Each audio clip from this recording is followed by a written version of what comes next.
All right, welcome everybody to the budget meeting and town commission meeting. Tracy, could you call the roll, please? Yes. Commissioner Askoff, Present.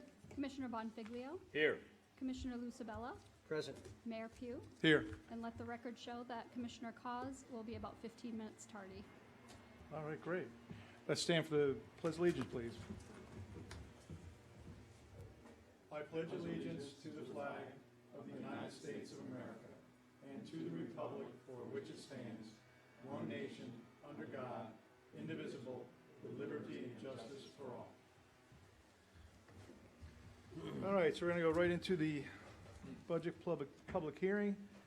We'll start with the presentation of the tentative budget and proposed millage rate for the fiscal year 2016-17. Jamie, you want to start out? Thank you, Mayor. I will try to be brief to reserve time for your questions and comments. Just housekeeping procedurally, you have a, excuse me, a new budget document in your book. It's entitled version 4.0,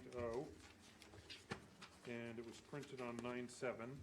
Just to make sure everybody's on the same page that way.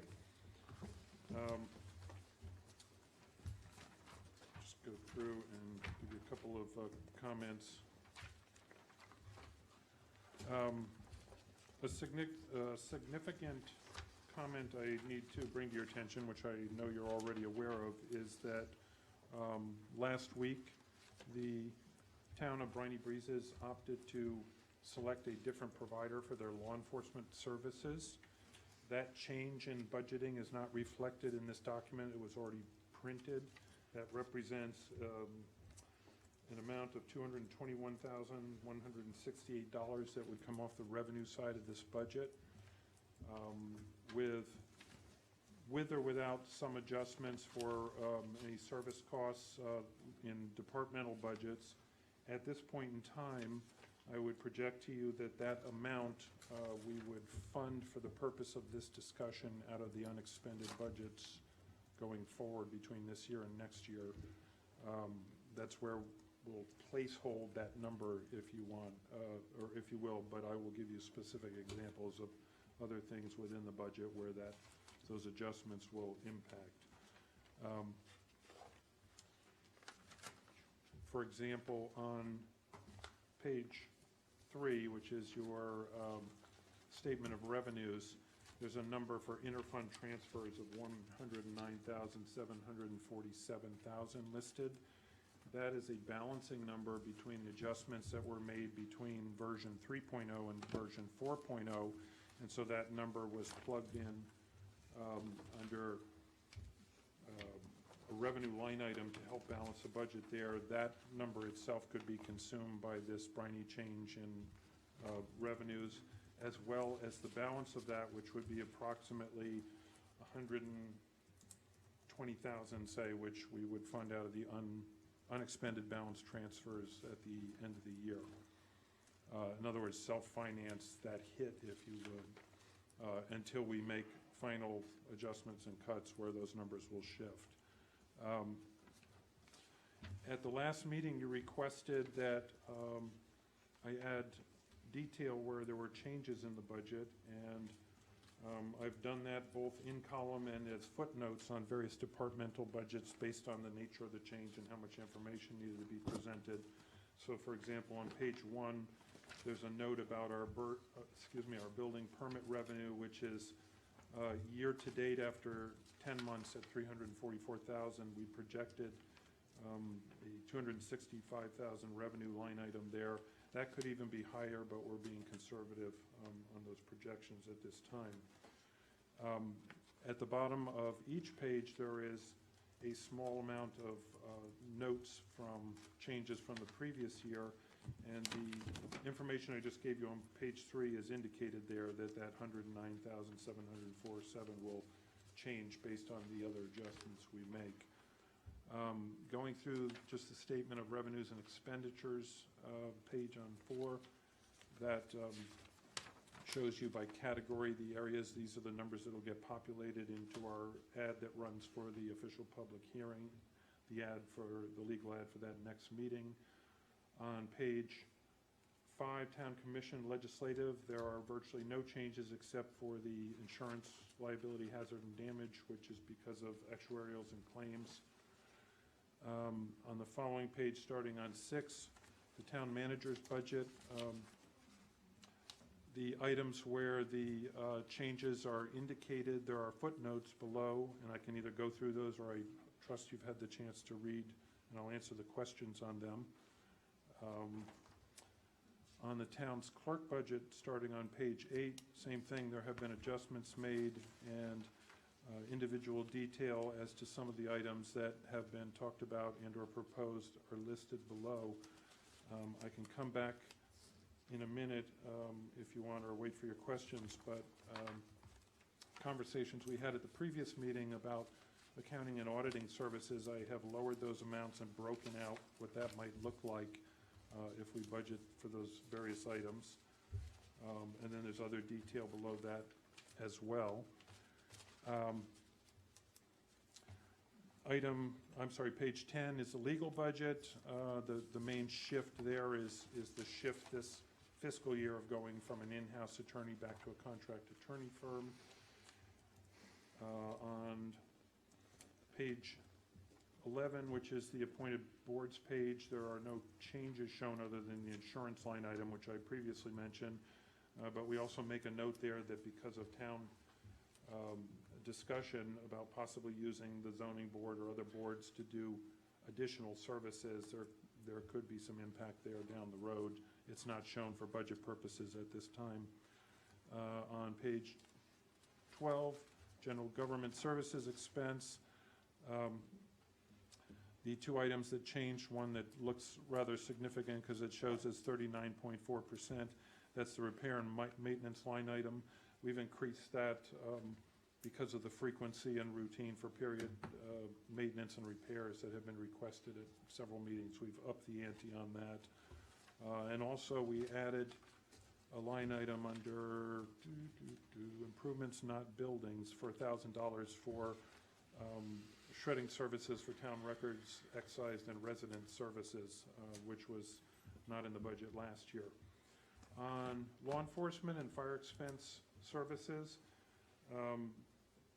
I just point out that about halfway down under other contractual services, the $1,058,885, that is the lump sum total that we paid to the city of Boynton Beach for fire rescue services. And last Thursday night, that contract was approved unanimously in the city of Boynton Beach. It'll be coming forward, for your official ratification.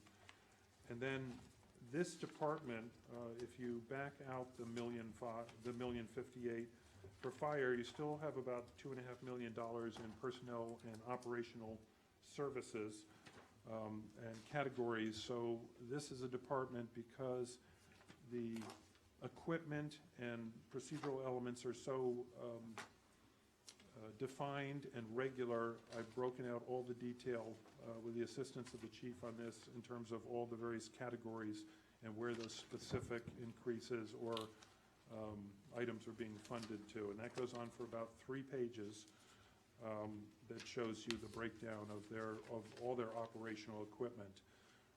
I just might add that I've also got a request as we come out of this fiscal year to fund some body armor and things that are not shown here. We're hoping that we will have unexpended funds this year to provide some additional equipment at year's end for our police force.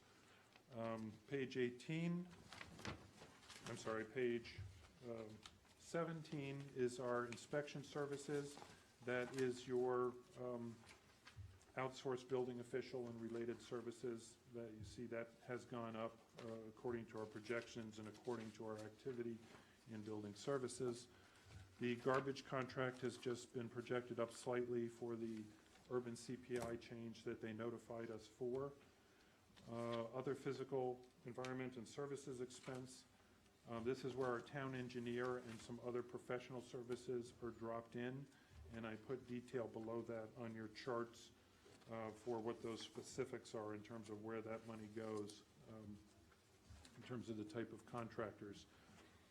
On Public Works, page 20, without breaking out the year-to-year costs because they change frequently. I broke out category descriptions of what some of those various line items are that pay for some of the items and maintenance that go on through Public Works. I would just point out there's an error which should be a deletion under 504-620 under the description. There's an item that says bucket truck. That should be deleted. That's not, we have no plans or intentions for a bucket truck. That was a pickup from an old description. 504-620, you Five- say? 504.620, yes. In the description, it says bucket truck. That's a deletion. Okay. It's Do you just have a bucket truck? a I got narrative. 505.200. 505-200. Yes, A bucket bucket truck, truck you're is right, in there. you're right. Got it. Yeah, the heading is actually above the description. It's above the, Okay, got it. it's confusing. Oh, I got you. Yeah. See what I'm Okay, okay. All right. I got you. All right. No changes other than on Dyslexic for us. On page 22, the contingency expense account, I corrected that. You may remember on version 3.0 that listed 37,000 under the contingency line item, and Commissioner Lucibella pointed out that was actually budgeted at 50. We put that back in as budgeted and carried that forward. On page 23 is still the draft capital investment plan worksheet. The items I would remind you that are shown under the first year under law enforcement are not funded at this time.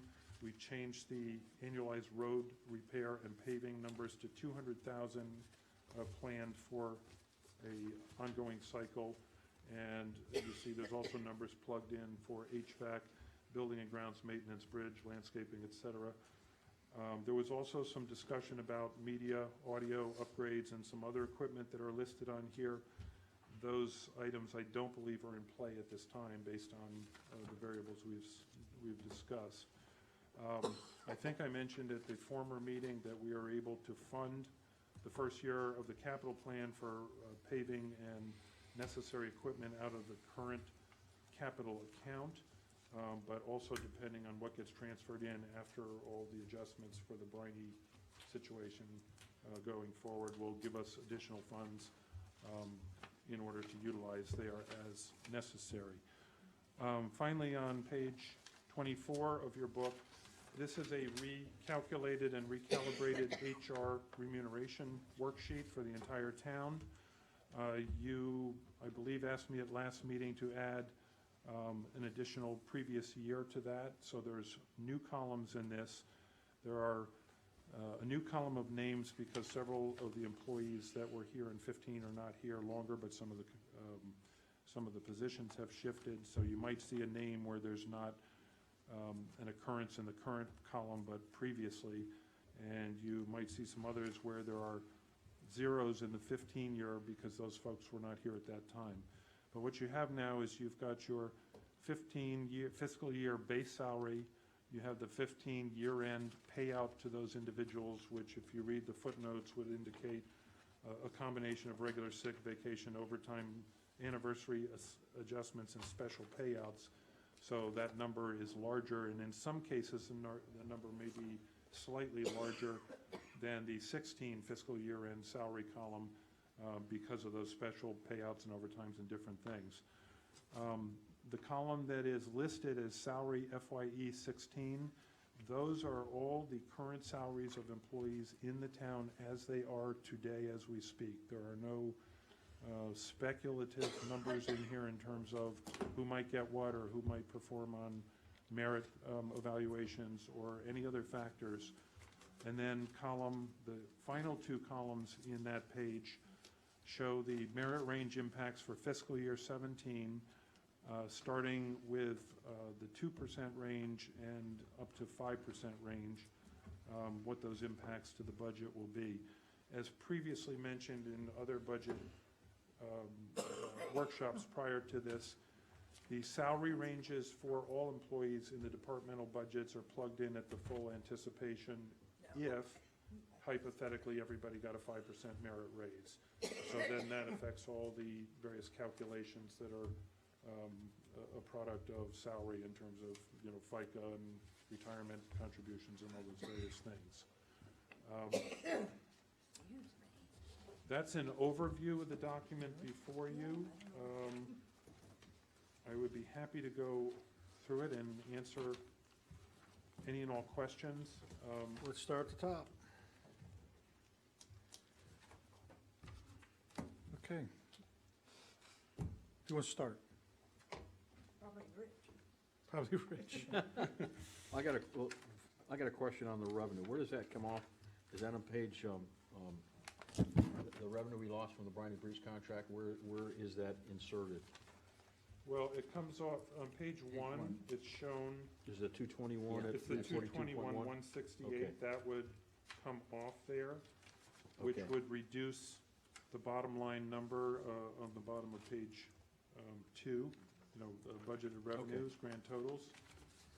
And then correspondingly, we will have to reduce that number on page four under the expenditure side of the statement of revenues and expenditures. And as I mentioned, part of that would come out of the, potentially the 109,747 that's listed there as additional transfers into capital projects. And I would imagine that the balance of that would be taken out of our unexpended reserves that reside in that fund right now. It's gonna lower that 191 is Go- basically a surplus being put Right, there. I understand. All right, There is currently,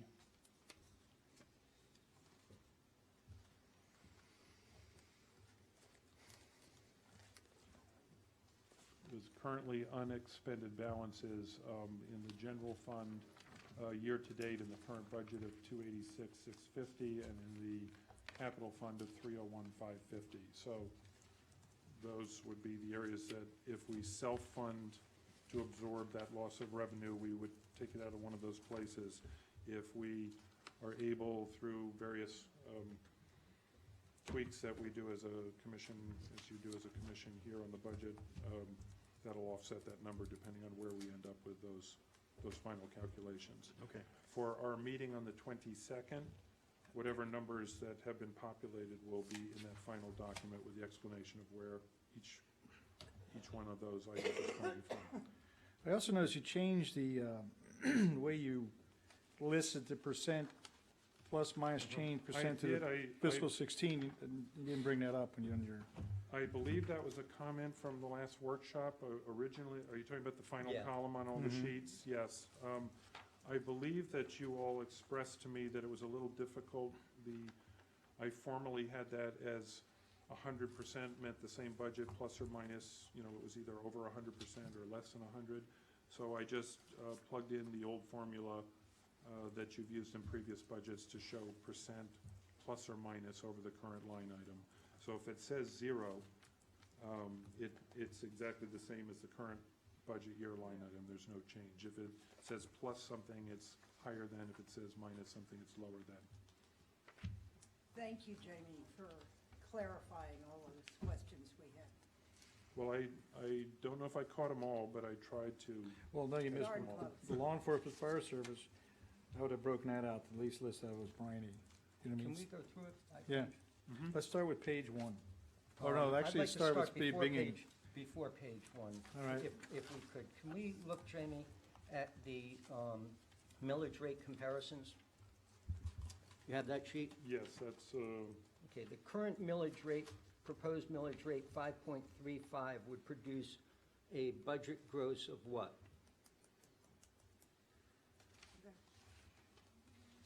budget gross of 4716528 with a 97% budget value of 45,7502, 45,75032, correct? Yes. Go to the and- first line on page 1. Yes, there's, I just found that this afternoon. We have 4616167. Which is correct. The four at 97%, the 4575032 number. I believe it's not. I believe the 4.6 is correct, Jamie. If you go back to the certification of taxable value, which line are you supposed to be using to the first page of it, page 1 of certification of taxable value. Which line are you supposed to be using to generate that gross revenue number?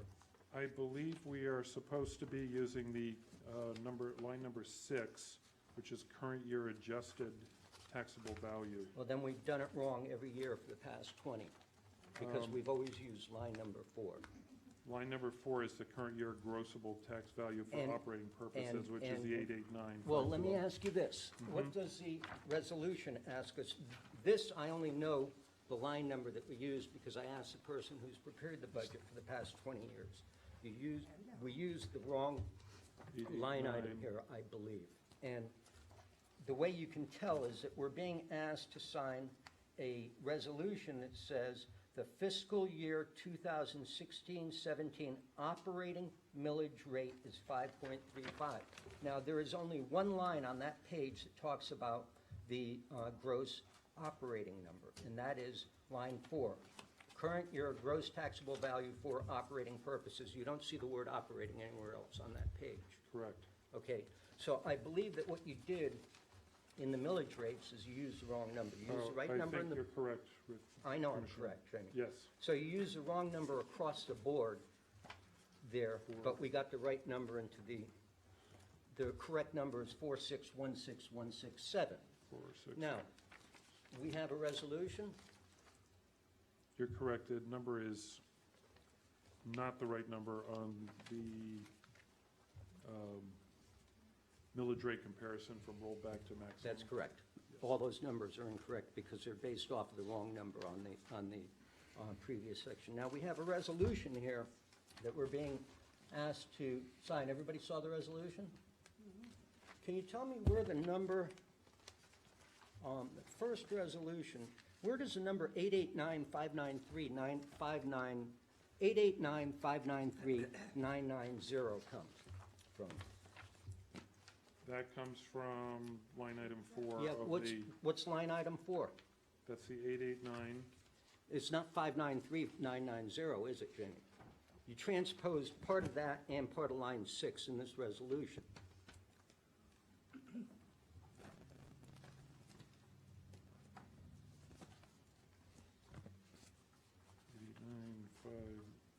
You're correct. I know I'm correct.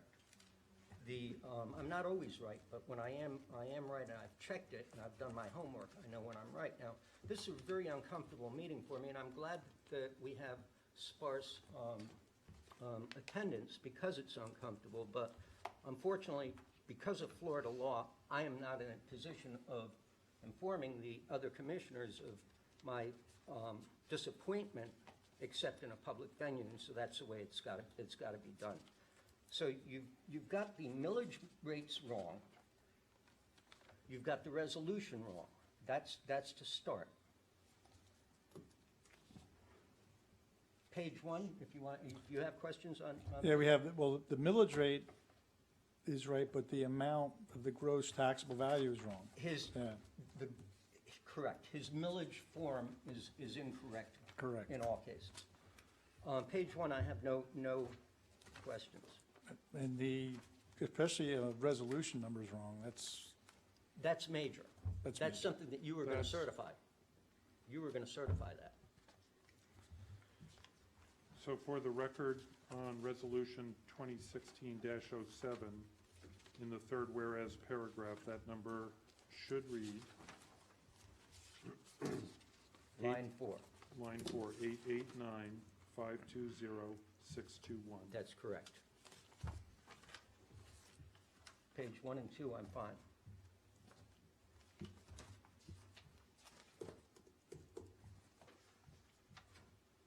Which means the 4616167 is the correct number at the top of page 1. Correct. Page 3, I have questions.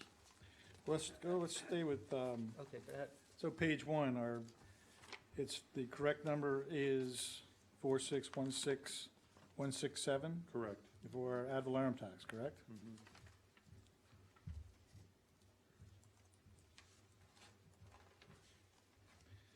All right. So in order to do that resolution, Glenn, can we just change that when we do the resolution? Yes, you can recompute and make corrections at the meeting. Okay. All right, moving on to, any questions on page one?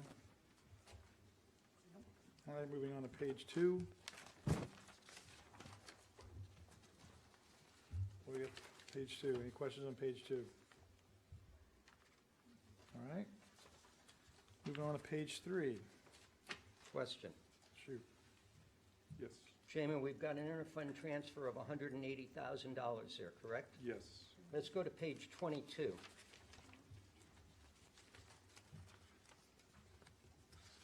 What is the interfund transfer on page 22?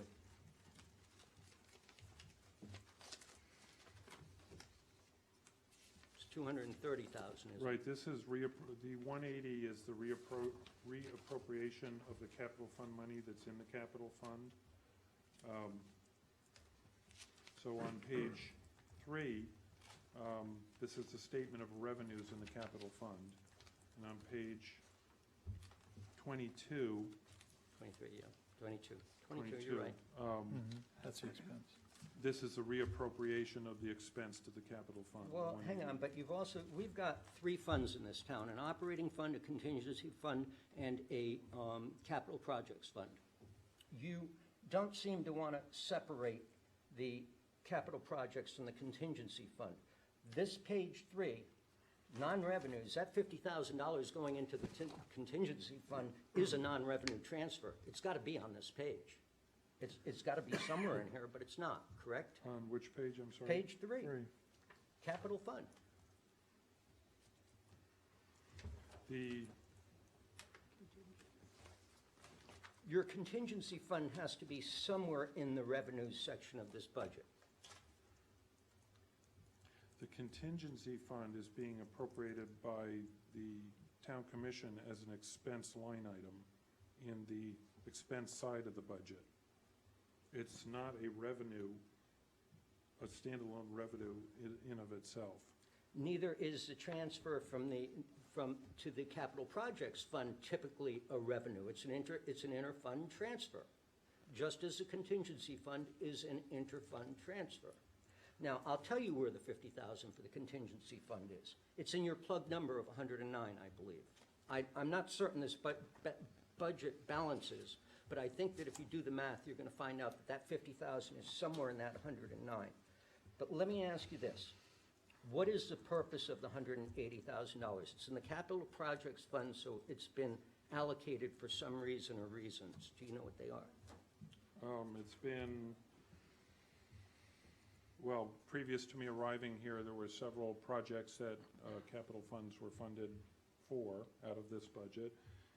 50,000 of this 180 was appropriated last fiscal year, not the current one we're in, but the previous one, for a villas drainage project, which was put on hold. It has not been moved forward because we talked about. That's correct, but this 180 is earmarked for something. And if you look at last year's budget, previous budgets, I'll tell you, you don't have to search, I'll tell you what it's budgeted for. It's budgeted $100,000 for paving, and yet we're looking at putting $200,000 more in for paving at my suggestion from the last meeting, because I didn't realize, because this is not broken out for the public or for us. It's very, very difficult to understand what we're trying to understand if it's not broken out. You've got radios later in the budget, correct? How much roughly? 80,000. 80,000, that's the other 80,000 here, Jamie. That's that 180 if you look at previous budgets. It's a matter of public record. So we're going for that 80,000 twice in this budget. Once here and once in the other budget. These are glaring errors. So they really are. Go ahead, I'm The sorry. 80,000 is the second installment for radios for this Okay. coming year. Well, why isn't it in the capital projects fund with the first 80,000? Because it's listed in law enforcement, I believe. I know, it's listed on law enforcement. But that's why we have a capital projects fund, is my point.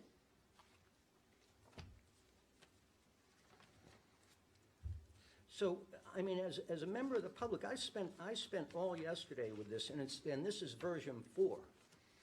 And I really, really spent a lot of time with this, Jamie, and I just think that somebody, a member of the public should be able to pick this document up and say, hey, I'm a fairly bright person, I'm gonna spend 45 minutes and I should be able to know where my money's going.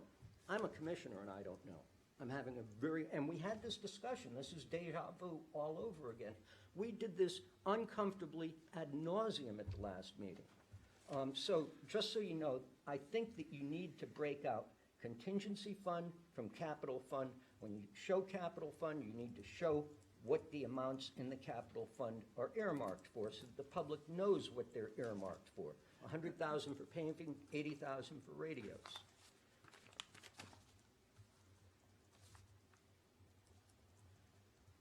Yes, sir, I will do that. Any other questions on page 3? All right, moving on to page 4. Unfortunately, yes. All right, page 4, Page 4, Jamie, general fund. yep, you show a 10-month running total here, Yes. which we've always traditionally done. That's great. What is the 10-month amount under commission, 511-101, for example? Right, there, right, agreed? This right here you're talking Yep, about? 6,412? Mm-hmm. Okay, let's go to the very next page. And what is the 10-month total for that very department? That's 5,000. Pardon? Oh, I'm sorry. Wait a minute. I'm sorry. Where are we looking here? If you go to, you've got 6,412 for 10 months. Let's compare it to page 5. And what is the total for the commission on page 5?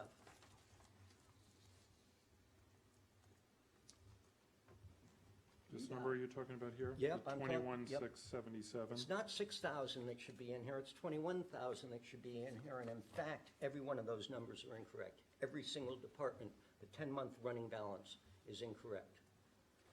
I don't know if it adds up, I don't know if the budget balances, I don't know where you got these numbers from, but they don't match the department balances, okay?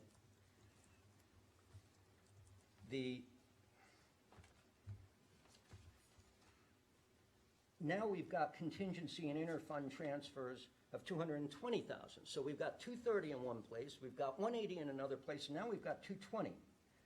Three of them. I don't know how to figure that out.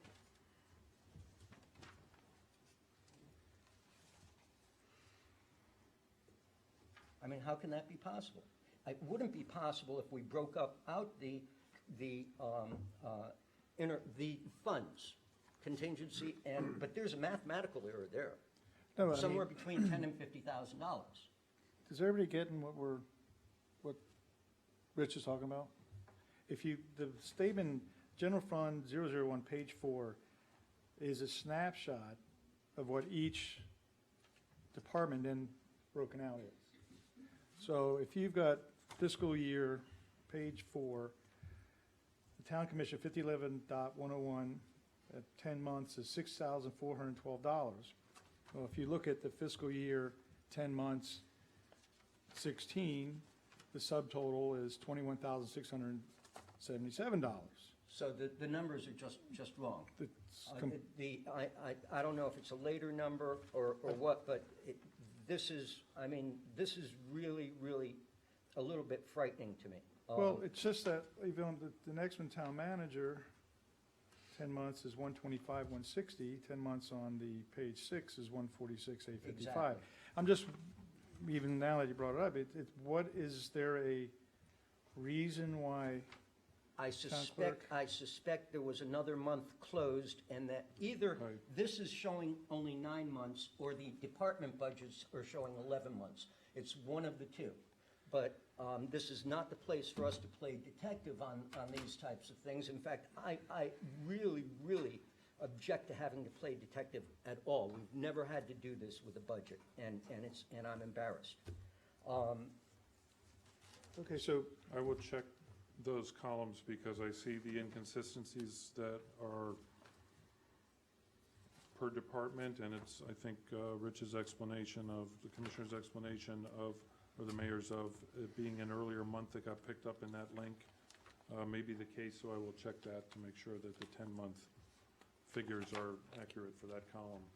Thank you, Jamie. Jamie, the merit pay increases that you use across the board is the full 5%, right? Yes, I believe that's correct. Except that it seems to me that you're using the full 5% as though it was being paid to every employee on October 1. You should only assume the full 5% for every employee, that's fine, but they have anniversary dates, and some of them don't have anniversary dates until July. That's correct. So why would we increase the budget by 5% for that employee? And that's going to affect your retirement contribution, your FICA, it affects vacation pay, it affects everything.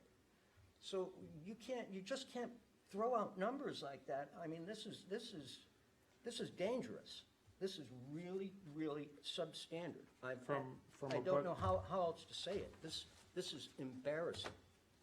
From a budgeting document preparation standpoint, the reason I went with the full 5% on every employee was to provide the container that would on a maximum level, hold the projected increase for somebody who is eligible for the full 5% for a full year. But you're correct, first each of all, employee will, That's on their anniversary check. right, on their anniversary, they would get an apportioned amount of that. Right, but you're assuming it's a full 5% for every employee. That can't be. For budget projections, that's the way I did it. I built in the full 5 for every position. You should build in the full 5 for every position, but not the full 5 for the full year. Understood. Okay, I mean, you can't do that. You can't budget that way. You know that 5% is a large number, first of all, and so you don't know if it's going to come in on average from 1 to 5, so you go with 5. But you do know when anniversary dates are, and they're not going to get a merit pay increase before their anniversary date. So Correct. why would you budget for giving them that? We can't operate like that. This is not our money. So you put every single employee in there, even the ones after? Yeah, I the- used the gross figures down the 5% column in order to populate the departments, knowing that some people would be less than that. Well, I mean, but based some on people are anniversary past dates. the end of the fiscal year. Like we looked at this year, there was 3 that were, actually it was 2, it was Hal and Lieutenant Jones, was it not? That were not actually in, they wouldn't be in, they're in last year's budget because of their date of Yeah, hire. Mr. Jones reached his anniversary date, and that evaluation has already been effectuated. The chief and I discussed, he's due for review and evaluation, and we decided not to execute that till we got both PBA things out of the way. Well, and- I'm not picking on the one or each one of the employees, I'm just saying that, to Rich's point, all the employees in there, but not all the employees are getting that bump during that fiscal budget year. I'm sorry, say that one more time? Sometime during the fiscal budget. Yeah, Yeah. during the fiscal budget year, an employee on their anniversary date would be evaluated and get that bump. So Correct. you put top 5%, the 5% in total amount in the budget, just to make sure it's covered in case every single employee got 5%. But they would have to each get 5% on October 1 of Right, 2016. the number Correct. will be Okay. less than, yes. Which is absurd. It raises your vacation pay, your FICA taxes, your retirement contributions. It raises everything, and so you don't know where you are. You can't get a figure for where the town, a sense of where the town is. They can't possibly understand, how's the town doing this year? Because you're using fictitious numbers. I mean, when we don't know something, we estimate. When we do know something, there's few times in a budget when we actually know something, we know a fact, and an anniversary date is a fact. I won't belabor it. I'm sorry, Jamie. So when I recalibrate the department salary numbers for the projected year, and I base those on anniversary date and plug in those new numbers, if I'm hearing that's what you would like to see, then that will bring the gross numbers for salary and wages down. It will also bring the multiplier line items, the multiplied line items that count on that number down as well. And there will be numbers that are reduced from the bulk numbers that are plugged in here right now. That clearly will be the result of that. Correct. So what is the what is the standard way of which is it done in the last couple towns that you've worked in? It's a little different here because this has been a bridge budget. This has been a transitional situation from a budget that I'm managing now that I did not write or create. And I've got the worksheets from all the previous budgets, so I'm working with, I know how the calculations were done in the past for various employees and various steps and various multipliers. And in my attempt to simplify moving forward to get a more simplified budget document, I went with just use the maximum it could be for each employee to create the envelope, so to speak, for the funding, and see where the budget came out that way. Typically, if I were already sitting in the place and those calculations were all known to me as we're talking about how they are from year to year, I would use the methodology that Rich is alluding to here, which is we know the anniversary date, we can plug in a proportional piece for the part of the year that would be budgeted up at a full 5% if that's what was granted. I'm sorry, this is not an if/or. There is no other way to do accounting than when you know something for a fact, you account for the fact. There is no way that somebody with an anniversary date in July is going to get a merit pay increase on October 1. So why even consider putting that into the budget? Because he's not going to get it. And now you multiply it times 40 employees, times X number of months, a mill here, they're pretty much, you're talking real money pretty soon. So you can't, I'm sorry, but I'm going to have to hold you on this. I'm going to have to stand firm on this, Jamie. You can't explain that away. That is not the way that you can enter that line item. It's just not. It's not done anywhere that way. It would never be done anywhere that way because it's wrong.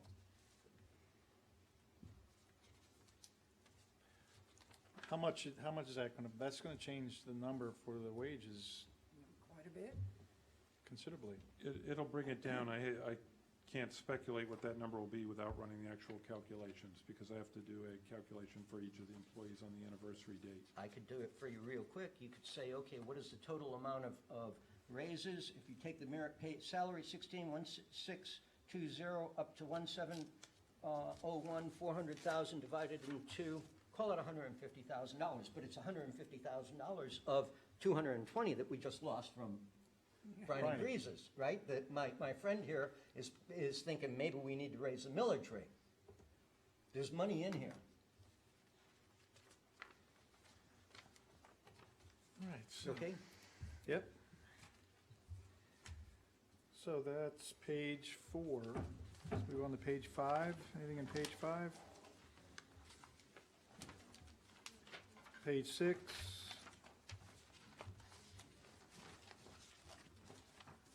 Hold on a second, page 6.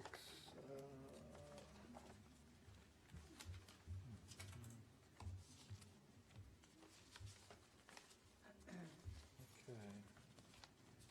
Page 100. Now, I did, let's see that. 1332, all right. All right, page 7. Let me catch up with you. If I can just make one note about Actually, page the 7. bulk budgeting model here, it's important for everyone to remember that monies unexpended by the town are returned to the town in each budget year. So in using a model of creating a container for a particular expense or a series of expenses, if the town realizes unexpended dollars from that projection, that folds back into the town. It doesn't get expended, just I'm not saying you're spending Footnote. anybody's money. I'm simply saying that you are painting a false picture of what we need to run the town. Not intentionally. Maybe it's because you don't know any better, haven't been through this before. But the purpose of a budget is to paint an accurate picture. Not to make certain that, we're not Washington DC, making certain that we have to spend our travel budget this year because we won't get as much next year, right? Absolutely. I mean, but you have to look at the numbers to see, okay, what is exactly is the town spending this year or close to what it's gonna spend this year? If you're looking at $100,000 worth of pay and FICA taxes and everything else, that's a lot of money to this town. So that should be figured in when you're doing the budget on those wages and salaries. To just throw everything into one swimming pool of salary is just not just the way to do it, that's all. I mean, I understand it comes back as a surplus, but we're not looking to, constantly create surpluses. We're looking to make sure we're getting close as possible to, when we tax our residents, that the tax money comes in here and pays as Sure. close as possible what our budget is, period. Agreed, and we're not trying to create surplus, we're trying to create enough flexibility in the budget that as we final in on the choices that the funding is there. The town in the last few years, of course, has returned fairly significant numbers to the town in unexpended. Last year, the audit revealed that even after pension required write-downs and everything, the town still came out of FY15 with, I believe, just under $400,000 in unexpended funds that then got turned back into the. And what was the amount of town. deficit we went into the year expecting? I think it was 250,000. 103,000. Yeah, almost 300,000. This is my problem with this budget process. I understand now that it's government accounting, that we can't afford to have a shortfall or a profit. But to the extent that surpluses get managed rather than tripped into is just something that is a concept that is very appealing to me. We should always try to have money in surplus. I've never complained about that. I don't want to take more time on that particular payroll issue. No, I think Well, if it's the maybe will of the made a point. commission, I will certainly recalibrate the payroll figures for the follow-up version of this document, which will obviously recalibrate some of the totals you. accordingly. All right, I so presume let's, that's the direction, so I'm going to do that. all right, so let's move on to town clerk and treasurer expense. That's page 8 on 4.0 and page 7 on 3.0. Let's go over that accounting, 503.200, accounting and auditing. Let's see, here you've got, it went up another $3,000 from, actually went down $3,000. So what did we save? What happened with that to knock that down? From 3.0 it's 39.5 and 4.0 it's 36.5. I met with the auditor between the two versions of the budget and discussed their services and reviewed their service contract with the town. In addition, I pulled financial information from FY15 and FY16 to look at what was expended. This was at the request of Commissioner Lucibella, to see what the town had actually expended in audit and accounting functions. The numbers in the actuarials were less than, and have been running for several years, less than the quoted and budgeted amount for those services. And if you see in my detail down below at 503,200, I show that it was budgeted at 30,000. This year I recalibrated based on those conversations to 26.4, and then broke out a separate line item which is listed in their service agreement of $4,500 for a single stream audit if needed. There hasn't appeared to be a need for it in several years running, and the auditor and I, based on preliminary information for this year, do not anticipate that there would be a single stream audit for this coming year. So I reduced that as well. And then under that, you see I've got that item that we discussed at length, I think at a previous meeting, the CPA technical support separative audit. That line item is plugged in there at 5,600, which would roughly, at professional auditor services, would give us about 8 hours a month or 1 day a month for technical support, interpretation, third-party transaction, and coaching to the administrative staff as we evolve or migrate into the new accounting system and procedures from what they previously were. This 5,600 seems to me it's more. We were told that you needed that money because we did not have the audit procedures The in internal place. procedures Internal issue. procedures in place. Now, I've spoken to the auditor, as I know you have, Mm-hmm.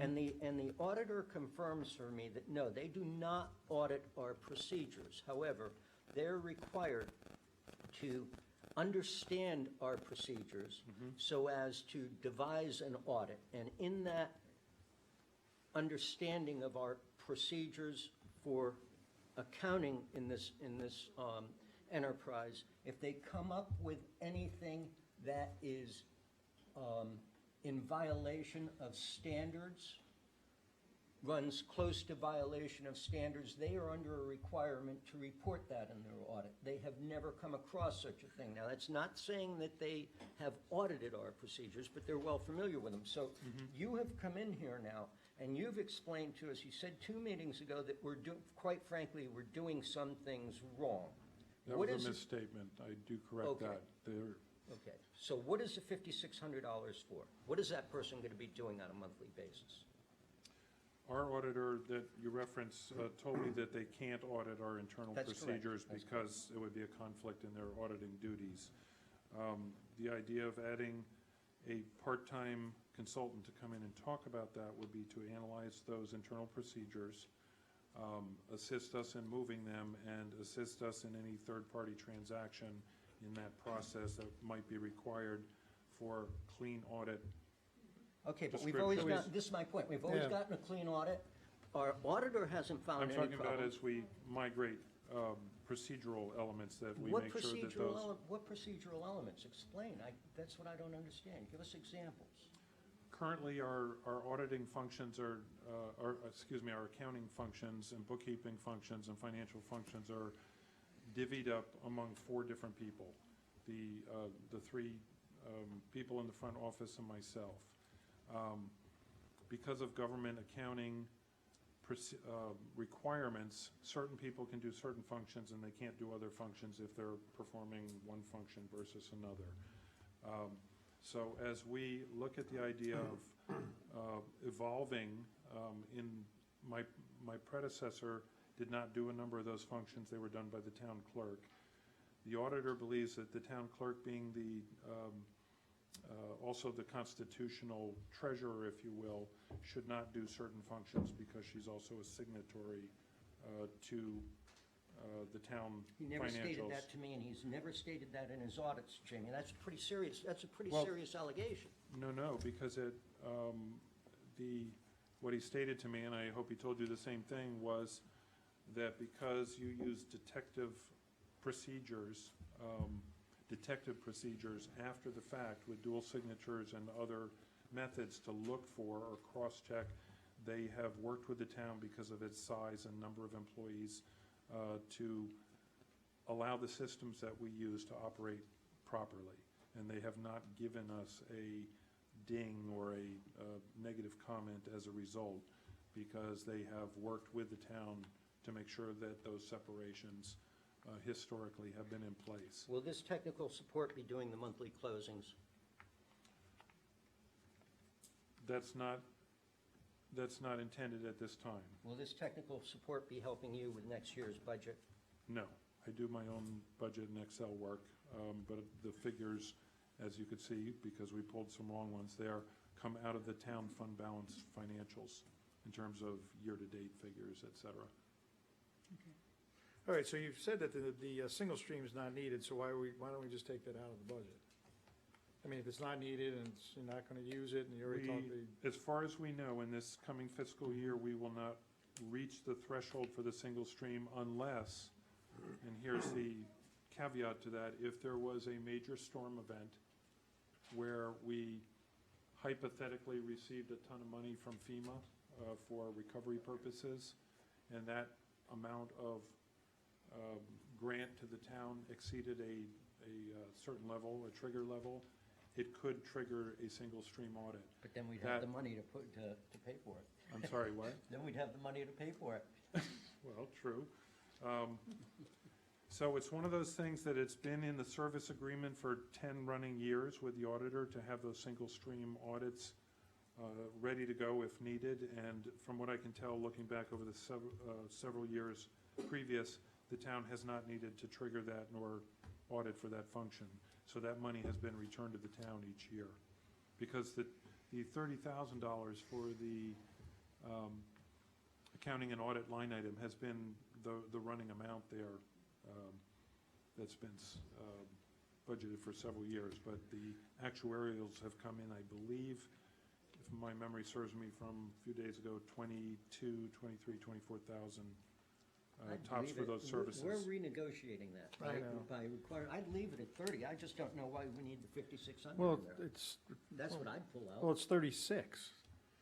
Pardon? It's We- 30, it's Well, 36. what I'm saying is I'd Yeah. leave the 4,500 in there. Yeah, I mean, Or at you- least leave it at 30,000 that it was last year, but I absolutely don't see why we need that $6,500. I don't know why we need a CPA technical assistant in this office, even if we're bringing in. I was just going to say, sorry to interrupt. Technically, I think I told you we are meeting with our financial software people tomorrow, and they're going to discuss some of our internal options we have here with our finance, accounting software, et cetera. It may be that we can do what we need to do in-house between the innovations with that and my direction, that we can put this off. So if you're uncomfortable with the concept at this point in time, that would be something that I would just suggest we don't fund, and we will get through it this year and then make a specific recommendation again next year if there is a justified need to must-have at that point in time. Works for me. All right. And I know this might be And then on the nitpicking. other, I would recommend certainly leaving the option for the single stream in there for two reasons. One, it could happen under an emergency situation, and secondly, if we have to consider going for bid again soon for audit services, and we don't know where that would land. So I think that the amount you've been budgeting at the 30,000 for that, for those purposes, has been a reasonable amount to budget, not knowing whether or not that's going to kick in or not. All right.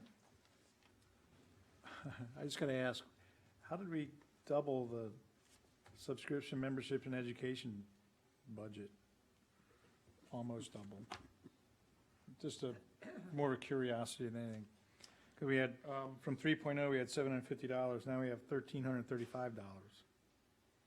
Yeah, the detail for that is on page 9. Yeah, I see that, I can see the detail, I'm asking These you. are, in fact, you'll see this in my budget, you'll see this in the town clerk budget, you'll see this in the police, law enforcement budget, in several areas, because my management philosophy is to assure that any and all employees get the opportunity for professional development, seminars, training, certifications, schooling, any of those things. We have told folks to tell us what that's going to cost. In the case of professional development and networking and information related to the position groups that some of these positions are associated with, in this case, Florida Association of City Clerks, the Palm Beach County version of that and the national version of that, as well as Florida government officials. These are the costs to belong to those different groups, as well as, let me find where the other- International Institute of Municipal Clerks? That's the equivalent of the national group, and in my case, in the town managers group, it's called the ICMA, it's called the International City Managers Association, even though it's, for all intents and purposes, a national group. It's monikered or branded as an international group. Okay. It's I'm just wondering how it So you became, have- It's almost $1,000, so what are you getting for that $1,000 from the International Institute of Municipal Clerks that you're not getting from the Palm Beach County Municipal Clerks Association, plus the Florida Association of City Clerks, plus Florida Government Finance and miscellaneous publications? What is that 900 You getting? get different training and educational and networking benefits from each of those groups. One is local, obviously, one is what's going on in the state, and one is what's going on the bigger scale, the national level. All these groups deal with similar agendas, Just their focus is local, state, and national. And this is where legislative policy, various advocacy positions for municipal-friendly positions on issues that impact us from other governments, whether it's the state, whether it's the feds. Okay. I Yeah, agree, we're- but it also, look, I mean, leave it in, but the fact of the matter is that we're all in favor of helping people, encouraging people to better themselves, to educate themselves and the like, but, you know, every one of these line items carries with it a day or two or 4 or 5 off at meetings. That's how you get training. You have to take a day off to go get training, because Gail gave you $895 to join the association. That's true, you do have to take time out of the office to go to these actual functions. But I would just suggest to you that besides the current nature of the information that is parlayed through these organizations, it's hard to put a price too on the network and the association of people that you become familiar with in these conversations and in these groups that bring resource to the town. I would project to you that the small investment that the town makes for professional association memberships and annual conferences and legislative meetings, et cetera, come back in untold ways to the town. What do we get from your Long term. Washington trip? When I went to Washington, I'm an appointed member of FAST, which is called the Federal Action Strike Team, which is a federal legislation advocacy committee. I was out of town for 48 hours. I had personal meetings with every member of the congressional delegation of the state of Florida. At the time, we were talking about Zika funding, which is very hot. I also made inquiries onto some other matters that have come up that individually some of you have asked me about. And more importantly, though, it's probably important to state that when you need something or you have an emergency, that's not the time to go out and try to meet who's in charge of making those decisions and appropriations. So you feel that at this point you have pretty much a direct line into Marco's office or Alcie's office or like that? Okay. I do believe that. I can show you selfies with all of them. All right, well, let's move on. We got the regular town meeting here. So let's move on to page 12. Yeah, page 12. Improvements, not buildings, $1,000. What is that for? That's listed below 506-300. That is to reinitiate increased shredding services, which I believe were not only done in the past for town records, which we are excising at a greater rate now that we've gotten our arms around the And public records. And we've also made residential service available to the residents in the past at the same time. Perfect, I got it. All Where right. is your current shredding budget? It is, In other contractual services, along with the Christmas party, the 6,300 line 2, I believe, right, correct? we have a current level that is just for the minimal shredding, Yeah, which involves the box we have now. I got that, it's about $2,000, right? So you're adding 1,000, why would you possibly add it in a different account than the account that it should go into with the other shredding? Put it in, it should go into 503-400, why are we creating, why put it into machinery and equipment? Just to make it stand out so that I could. It would but- stand out up there, that's just good accounting. If you have shredding in a line item, you don't put it in a second line item, another piece of shredding. I mean, that's just good accounting, I'm just gonna suggest that. Okay, 39% repairs and maintenance, going up 39%. You've given us an explanation, this line item has increased 40% to step up the amount and frequency of routine and periodic maintenance and repairs. I'm sorry, that is unacceptable, for me at least, based on the ad nauseum commentary we had at the last meeting about these very items that we wanted to see a bit of a narrative, something to explain. What are you doing? Are you having the oil changed more often? I mean, it's a 40% increase in a budget item. You can't simply say that we're stepping up the amount and frequency of routine and periodic maintenance and repairs. If I was a resident, I'd be outraged. That's my comment on that page. I'll give you complete detail on that. But Jamie, the thing is what we told you was, you're a really, really bright guy, you're a really articulate guy. What we told you is stuff that obviously stands out. Give us explanation. Can I ask you, have you ever looked at our past budgets? Yes, I have. They're a great guide. You don't have to do exactly what they did, but they're a great guide in terms of the way the narrative was given. And so I just suggest that, but I won't tie us up. I say this for all of these items. It was the whole point of our last commentary, that we wanted more detail for the public. Yeah, there was more detail in some of the areas, but other areas are lacking. I mean, especially in repair and maintenance, meaning repair and maintenance was lacking, so we have to throw more money to it to get it to where it should be? That's what I don't understand. It just wasn't done correctly. So why am I throwing more money at it to get it done correctly? It should be done correctly without having to throw more money at it. However, maybe there's an explanation to why we have to put another 40% on top of that budget. And if there is, just let me know. So I just don't want to keep guessing, that's all. All right, let's move on. Page 13, we've got other contractual services. That's just the fire, isn't it not? On 503.400? Yes, that's the Boynton Beach Fire Rescue Contract solely. Okay. And I think I mentioned that was approved Thursday night over at the City of Boynton. Yeah, 506,400. I have some questions on that page when you're ready. Shoot, go ahead. One-time lump sum increase, $1,000. I assume that's for my favorite police chief? No. Who is that due to? Oh, I'm sorry. In the current year budget? Nope, under 501-110. The current year, I believe, was the police chief, 501-110.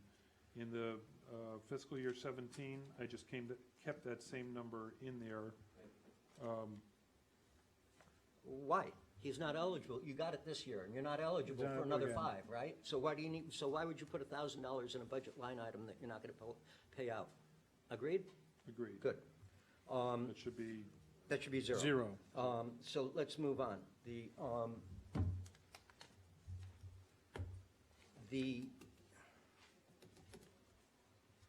Let's go to 502-310, for instance, long-term disability.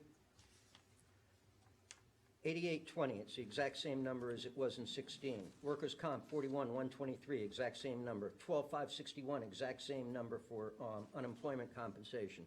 That's not acceptable, okay? We need to know, for instance, you're going into a negotiation with the union, okay?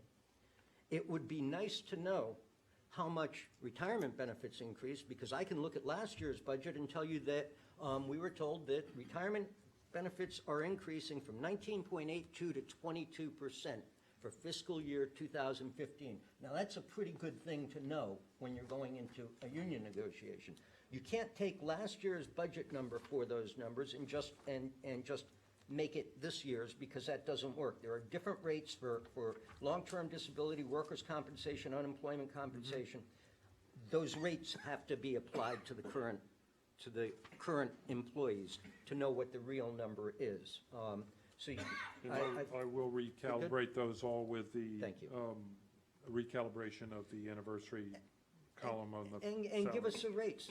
Let us know, let in the narrative, somebody from the town picks this up, they might be interested in a narrative that says retirement benefits went from 19.8 to 22% in this year. Hey, we're doing the right thing by our guys. Machinery and equipment, you broke it down for the clerk's office only. We've got a 30% increase in machinery and equipment here to $173,900 with no explanation whatsoever, despite our last meeting.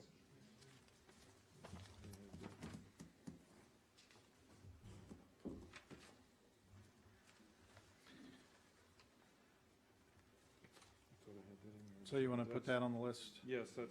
that's where the radios are. So Yep, we'll- and that $80,000 from the radio, for the radios appropriately belongs with the other $80,000 in the capital projects fund. Okay, that's gonna make this item look much better. Chief will be happier. All right, any other questions on page 13? Moving on, page 17. Yeah, quickie on 17. Sorry? You said 17? 17. Yeah, quickie on 17. Jamie, you've got a revenue for inspections, revenue of 265,000. The expenses here are 157,000. Page 17, you with me? Yes. So you've got a real, you're budgeting a revenue that is. Easy explanation. Part of the revenue goes to, under a different department for the town engineer, which also performs inspection services. Thank you. And so what we do is, in a narrative, we explain that within this 157, you can't budget a line item twice, but that for our purposes, we recognize that part of the town attorney, part of the town engineer, and part of the office staffs are allocated against this, and it kind of covers you from looking like you're in a for-profit business. That work I'll for you, make that Glenn? note. Make sense? Thank you. All right, moving on to 18. Same comment, 302,000 in revenue, Yeah. 257, I don't know, that's okay. But I'd like a narrative, this is trash removal, and we have a single unit price with Waste Management or whoever it is. Public services Right, is our. Republic Services, but we charge multifamily a different price than single-family, for instance, in this town. And so, Show the rates. I'd like to know what the rates are and what the rates were last year. I think, again, public looking at this, they'd like to know, hey, what happened to my trash removal? Thank you, Jamie. Okay, thank you. Okay, number 19, page 19, physical environment. I'm not gonna let you off on that one either. You're budgeting 77,000 for the town engineer. That's, I believe, the retainer for the town engineer. But if you look at the past, if you look at the current 10 months, she's already up to 82 because she appropriately charges when she's called in, right? The year before, she was at 82. Why budget it at 77? Budget it at 85, budget it at 84, because you know that's what it's gonna come out to. Is there any other? Some of their services come out of other line items. Right. You know, if they're related to the building process. In other words, Yeah, we have a but contract. you I'm looking still- at this line item, 82.5 and 82.6 for only 10 months, and it's budgeted at 77, right? That's this line item. So, I mean, I would consider raising that if I were you. Okay.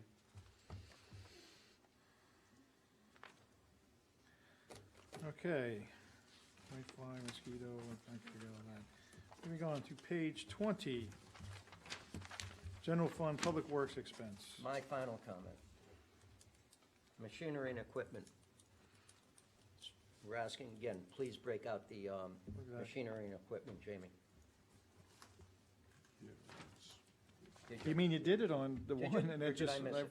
you No, stopped, I wonder I- why you stopped doing it? I'm Why'd you not stop sure. doing I it? thought I had it in here, so I'm wondering why it's not here either. No, Nope. Okay, okay, I'll give you the detail. All right, page 22, contingency expense, I think we've already talked about that. Page 23, five-year capital investment plan worksheet, any comments on that? And finally, the last page,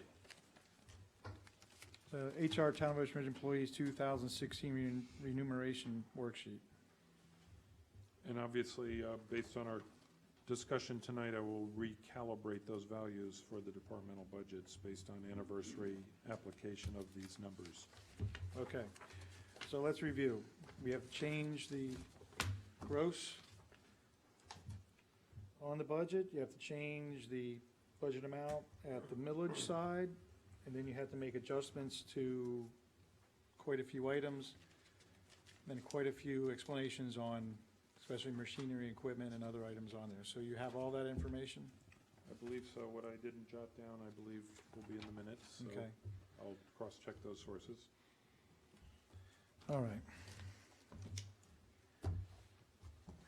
thank you, Jamie. And I'll also find out why, I will check the year-to-date column and make sure that that is aligned with the correct Yeah, Jamie, it's gotta be more, Numbers. it's gotta be, you gotta be more specific. I mean, this Well- is now 2 meetings now we've done this, and we've said the same things over and over again, so. And, you know, on that interim 10 months, if you look at previous budgets, they only gave us 6 months.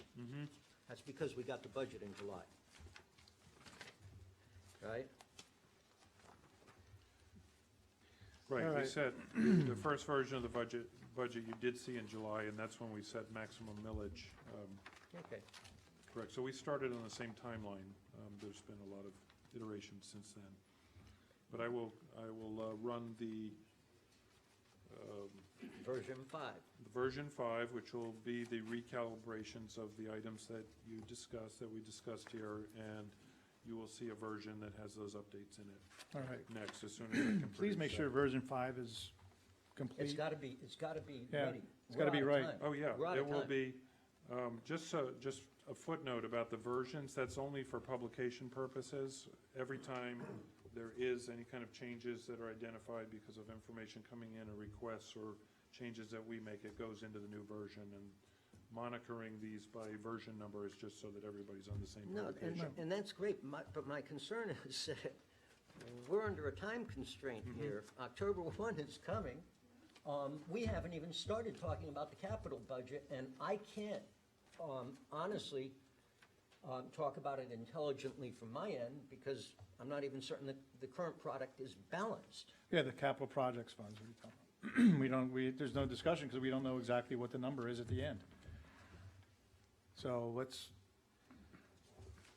version 5's gotta be the So- one, Jamie. I'll Version turn 5. that around and get that out to you as quickly as that can be produced, so that you can Okay. review Okay. that, and if, I All right, let's presume- move on to we're still in the budget public hearing, B, 1B.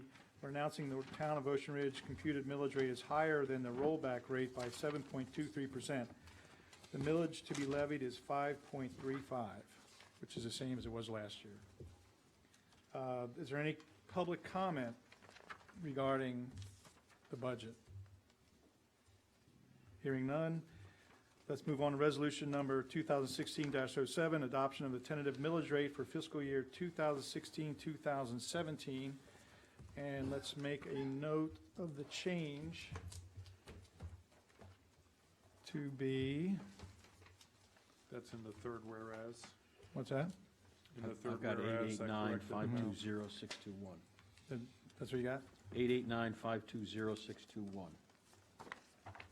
Right, so Tracy, is that the correct number? Say that again, please.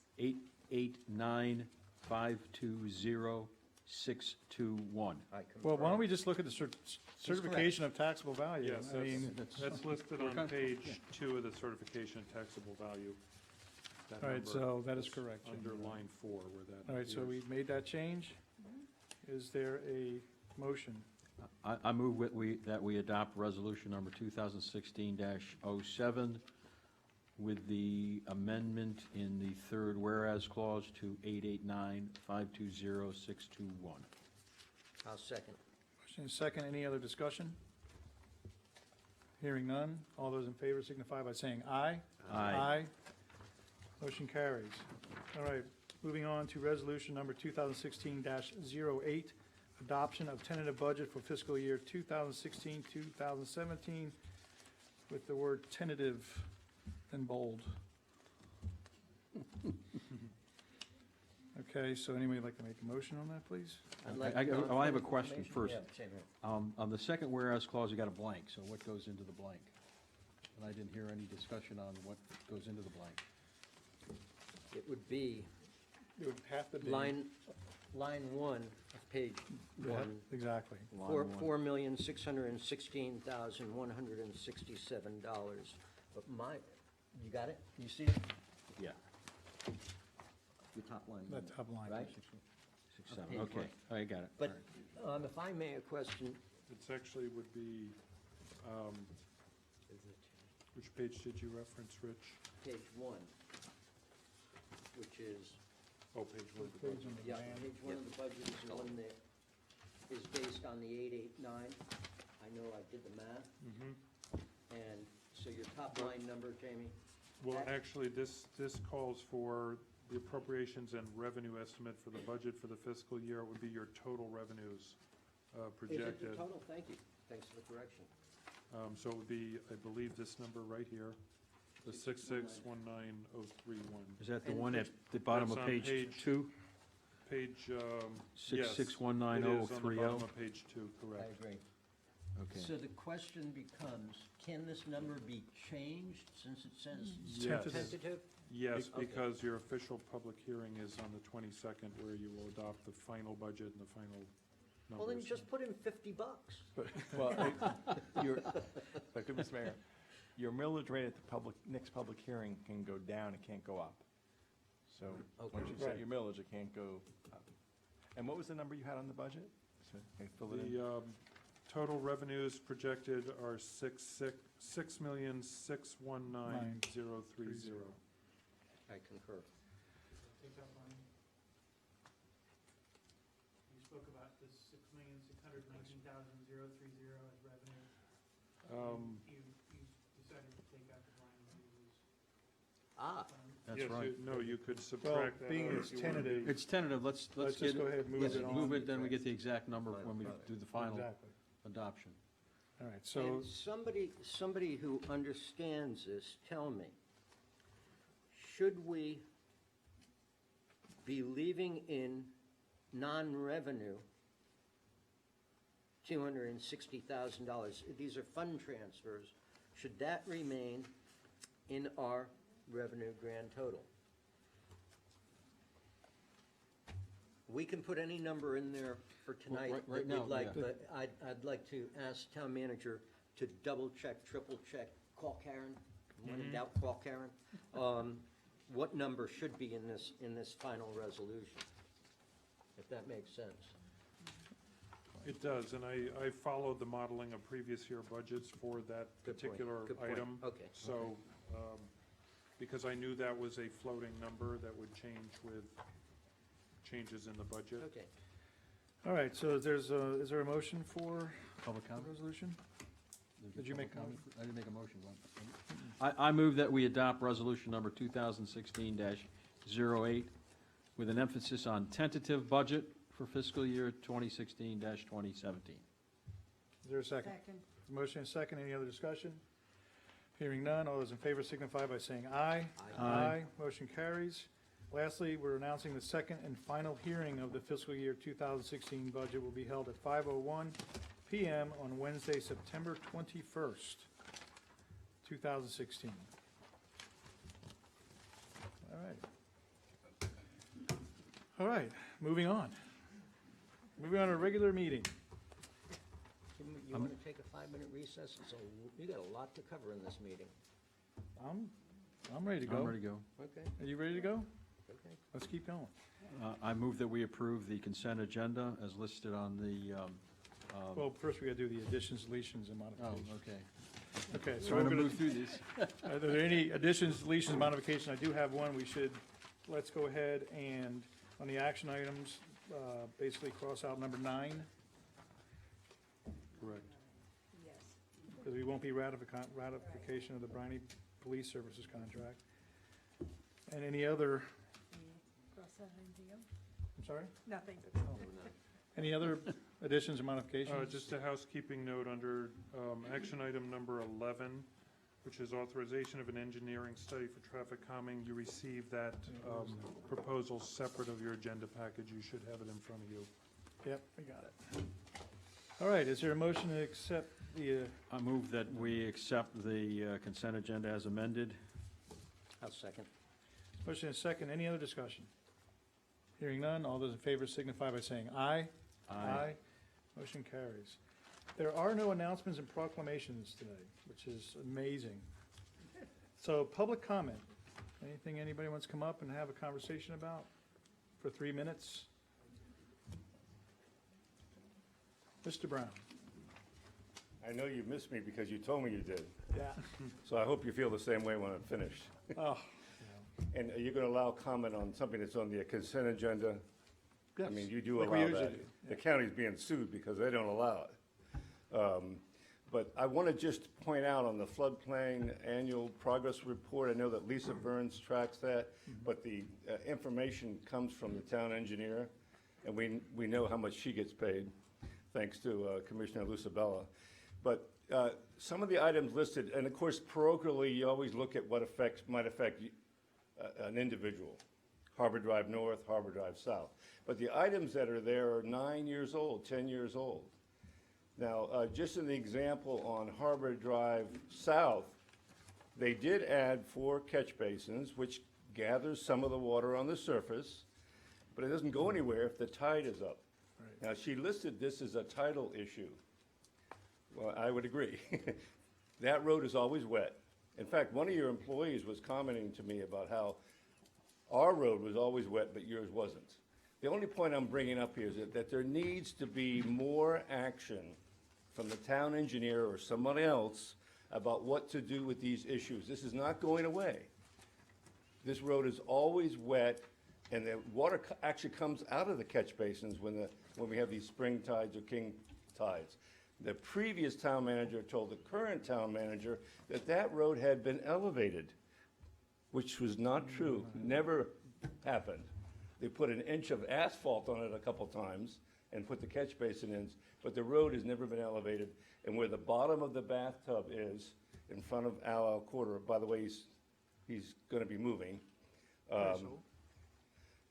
that needs to be elevated, just that one little portion. Now, I'm not suggesting you do it just because I live on that street, because it really doesn't affect me. I'm further up the road. But there needs to be these kinds of plans all over town where we have these issues. Do you agree? Of course I agree, but it's not the same, it does happen on my street, though. Yeah. Still does. Right. The other thing I wanted to bring up very quickly, because I know you have a big agenda and lots of people want to talk probably, is an issue that came up as a result of an item coming that you sort of sponsored or lobbied, and it had to do with the floor area ratio, the FAR. Now, it's probably going to come up again. It's come up over the years, every couple of years. It came up the last time it lost on a 3-2 vote. And we talked about that 5-0 vote. And you're correct that most administrative votes are 5-0. But that one lost on a 3-2 vote. The commission has changed. The composition of the members have changed. And I know that eventually the issue of increasing the FAR will come up. I just know that there's people that have a feeling because of short-term economic gains that they think houses should be bigger. If people would just drive by Harbor Drive North, where we go into our neighborhood, and look at the house that's being constructed there, and you can see the property line is by that black felt barrier. That's their property line. Silt fence. The rest of it belongs to the county and the state. Now, you look at that house as you drive north, and the trusses are up today, finished, and you imagine that house, it meets all the standards, because I reviewed the plans at 36% of the lot, and you look at that and you visualize that being 4 or 5% larger. And then you think about all the neighborhood homes, like where I live, where you live, and you think about houses being 4 or 5% larger on these lots. You're talking about a transformation, a change in the town, the profile of the town, the feel of the town. And I know I'm not the only one. I know that Mark Marsh is here, was here, and he thinks the same way. So I just wanted to bring that up, that people ought to look at that, and they ought to be aware of what we're talking about when we increase the floor area ratio. Thank you Thank very you. much, Terry.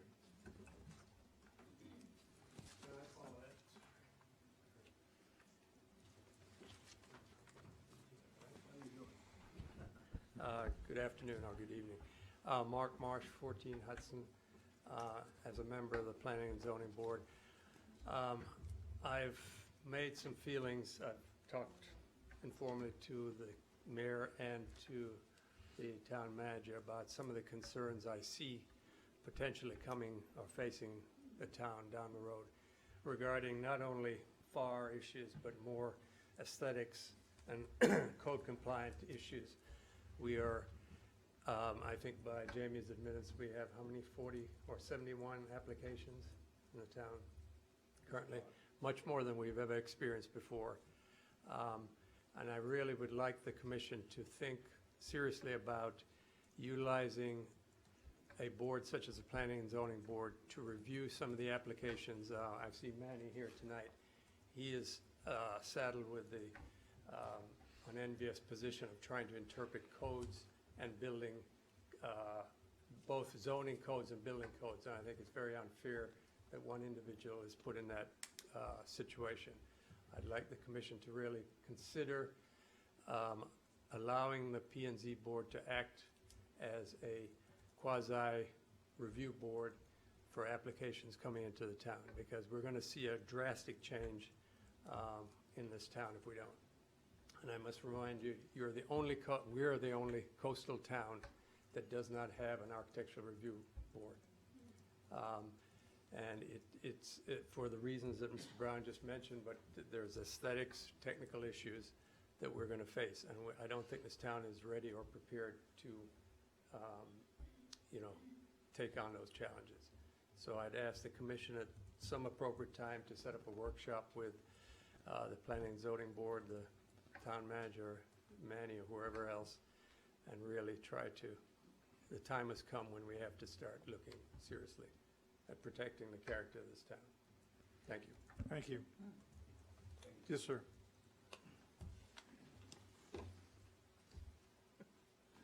I made some notes here so I wouldn't forget anything. Anyway, my name's Tom Ambrose. I live at number 10 Hudson. I've lived in the same house, same property since 1991, 25 years. I've endured many power outages over these 25 years with increasing frequency, 3 alone in the past year. Here's some dates. August 2015, a year ago, 4 hours, no power. April 2016, 6 hours, no power. Last month, August 2016, 5 hours. 2 weeks ago, it was 93 degrees, no power. So you know the reason? The reason is our beautiful trees, as this town ages, our beautiful trees get higher and higher and higher, and owners don't want to trim or don't think about trimming their trees. Here's some examples. Number 19 number 19 Ocean Avenue, they have a royal palm that's maybe, 100 feet high. Those are normally street trees. Normally you don't put those under power lines. We have an alley behind our house on Hudson, between Hudson and Ocean Avenue. They have a tall Norfolk pine. I don't know what those trees are doing there. The trees aren't, the royal palm is not touching the power lines, but when it's windy, the fronds fall off and short circuit the power lines. So down on A1A, it blows the fuse. And number 12 Hudson has tall coconut palms. The house is very new.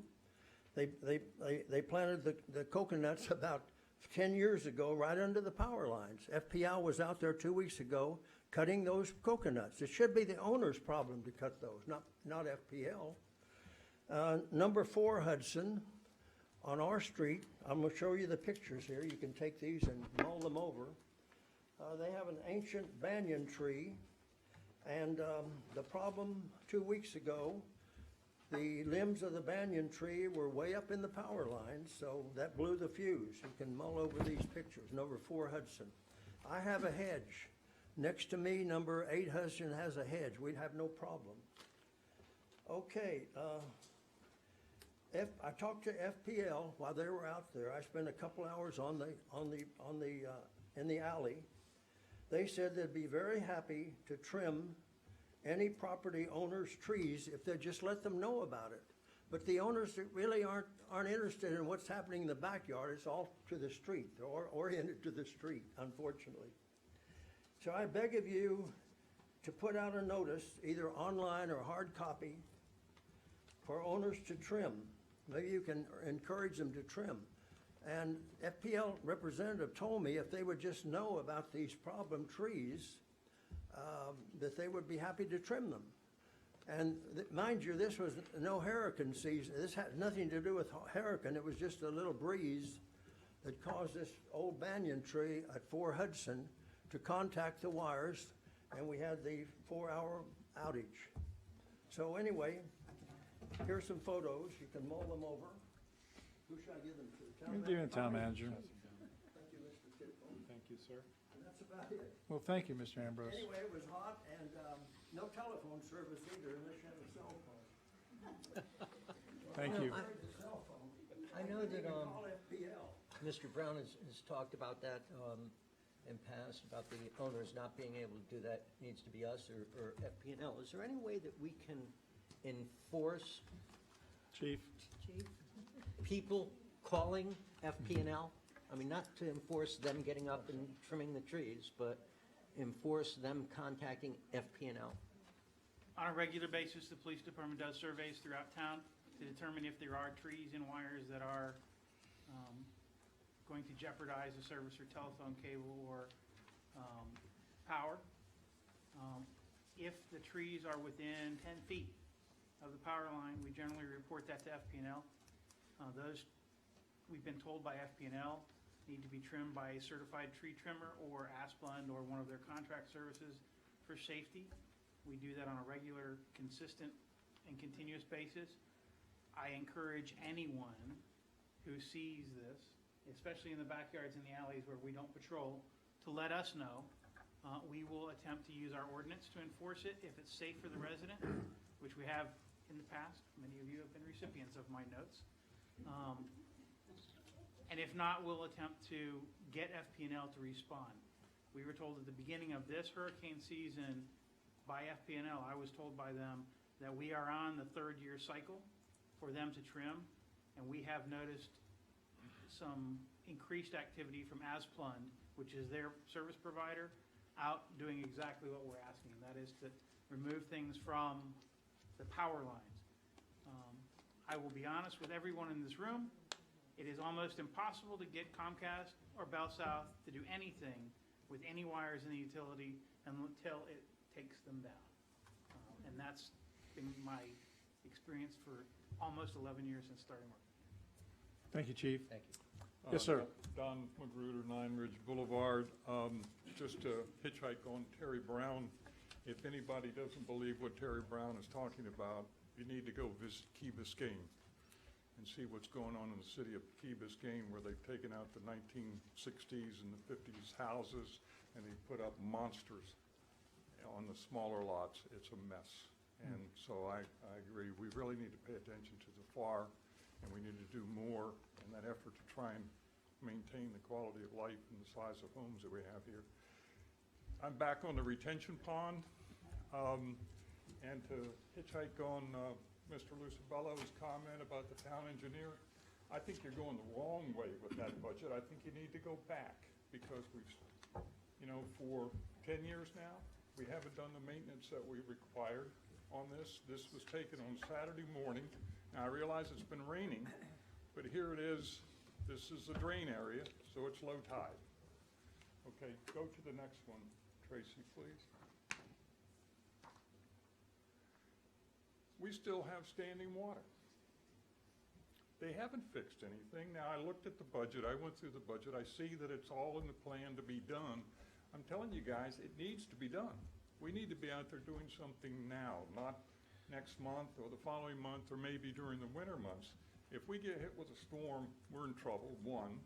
Number two, this water's going to sit there and you're going to have the Zika, which is, everybody's talking about that. Here's the primary breeding ground for that, is that water stands there and doesn't drain. It's not draining from the retention pond into the drain to go out into the intercoastal. And there's one more, Tracy, if you want to put it up. And that's some more area where there's just standing water. Low tide, the water's drained out, but it's not affected this area. I've said enough. I keep coming back with this stuff. We got to do something. We got to do it quick. All right, thank you. Mr. Yes, Mayor. ma'am. Good evening, Lynn Allison, 6260 North Ocean Boulevard. I'm speaking on behalf of the Garden Club this evening. I'm here with representing the Garden Club. We also have the president here, Kimberly Marshall. Oh, she's here. And some of our outstanding members. We have a 50th anniversary coming up. I spoke to you, I think, 2 months ago, and I wanted to do so again to let you know where we are in the planning process, and also to let you know that Jamie's been great. We've been getting good guidance from him in terms of what we can do and we can't do. And one of the things we want to do, I'm not sure if we need permission or how we want to do this, is we would like to decorate our monuments when they come in, so they're somewhat festive. And so we've been looking at bows, and I have a picture here. The one you're going to see is on a car. Just look at the bow, not the car. We want to show big red bows coming into the town during that week period that would be resistant to weather, that we can use again in the town for other festive things. In addition to that, we want to improve the planting around it with some wonderful ideas, some succulent plants, and we're going to have Jamie find out what the cost of something like that would be as well. In addition to that type of decoration, we also are going to be decorating Town Hall. We have some fabulously talented members who can do arrangements. So we're going to have arrangements in Town Hall, and during that week we're going to have speakers, very renowned speakers, that are going to be doing presentations on a variety of topics, which we'll present to you and get permission for timing. And we have an opening reception on the Monday night, February 13th, which you'll all be invited to. And a closing on the Friday night, which we will have probably a silent auction and sell some of those beautiful arrangements. Let me think if there's anything else. We're going to do the flower arrangements, presentations, and closing receptions. I just wanted you to get an idea of what we were looking at. We're pricing them, we're finding out about installation, we're finding out about all the questions that you're going to ask, and we're finding also about all the costs of all of this, and we'll come back to you with that. We have some money, of course, in our treasury, and we're hoping that we get some support from you as well. So, Thank you, Lynn. Thank you. my pleasure. I want to do, Betty? Since we're discussing Garden Club, I'm in charge of the tree this year. I'm going to get the tree the day after Thanksgiving because the big trees, the good ones, go very quickly. As a matter of fact, they go that first day. They come in the first day after Thanksgiving. I'd like to have it up and decorated by the 1st of December, and I'd like to have the lights, if possible, early, and so you all can think about it and put it on your calendar. I think the end of, as you get closer to Christmas, too many people are doing too much, and I think it'd be delightful to have the lights on all through December. Okay, so we got this straight, you're getting the tree in November, you want to have it I will decorated? go get the tree, which Okay. I did last year anyhow, but Okay. I was a day late. That's how I know the best $1 ones- short? No, not $1 short, but a day late. The best ones go right off the bat. All Of right, the so big do you trees. want to do right after Thanksgiving? When do we have the lights supposed to go up this year? We I know were looking at an early date. I think it's the first Friday in December. I think it's the second, Petty. Is that what we If saw we on the can, calendar? yeah. But how long does it take to Yeah, put we- them up? I thought it takes a couple days to put those No, up in we Town can, Hall. if we get the tree, the maintenance people put it up and it needs to drop down for about a day. Yeah, but I'm talking about the lights on Town Hall, though. We want to get those up around the same time, too. Yep. Because, I mean, we usually wait to light the lights, and it looks, the whole month of December is that's- dark. But I think they ought to be up by the 1st of December, too. I agree. That's what So I'm saying. I'm just pushing, that's all. That's To fine. push that earlier to Yeah. make sure it's up earlier. We're used to that, Betty. December 2nd is the first Friday. Jeff, December 2nd. Oh, yeah. I just have a quick question. For the action items, will we be able to have Comment on public those, yeah. comment? Okay. Anyone else? Okay. You got that on moving the guys that install the lights earlier, right? Okay. Yes, we talked about their contract today, so we'll get in touch with them and Oh, great. see if we can. All right, we're moving on to Prioritize public their schedule. hearings and applications submitted by Palm Properties. Would you like to read that, Tracy, please?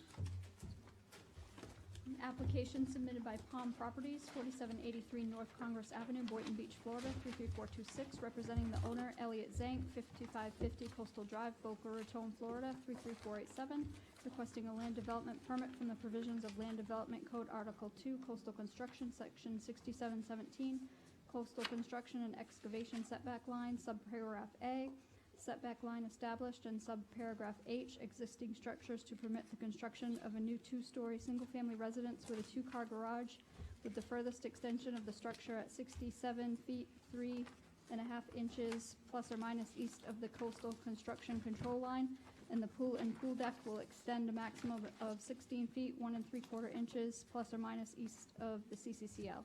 The house finished floor slab elevation will be 15.9 NAVD, property located at 5006 Old Ocean Boulevard.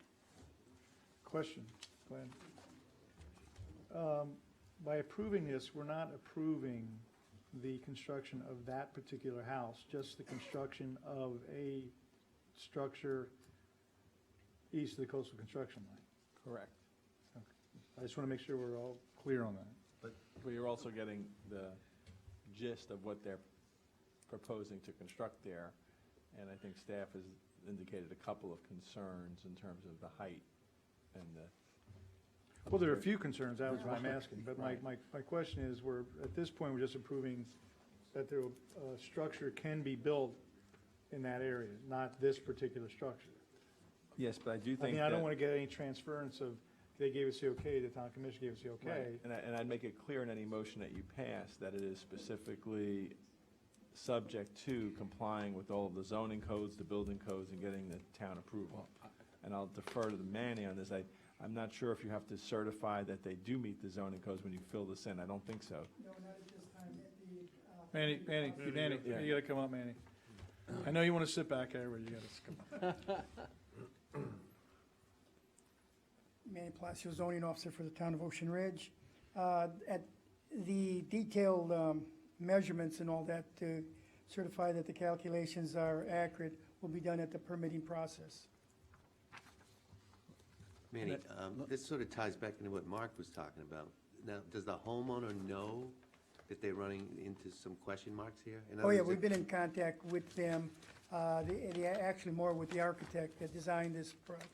And at that point, when we first, I came across this, I contacted our city manager, and then I contacted Mr. Marsh, because he had concerns about the really kind of out of the norm type of construction that was proposed. But the black and white, as far as zoning at this stage of it, it seemed to have met the zoning requirements, setbacks, height. Mostly the coastal construction. Yes, anything east of the coastal construction.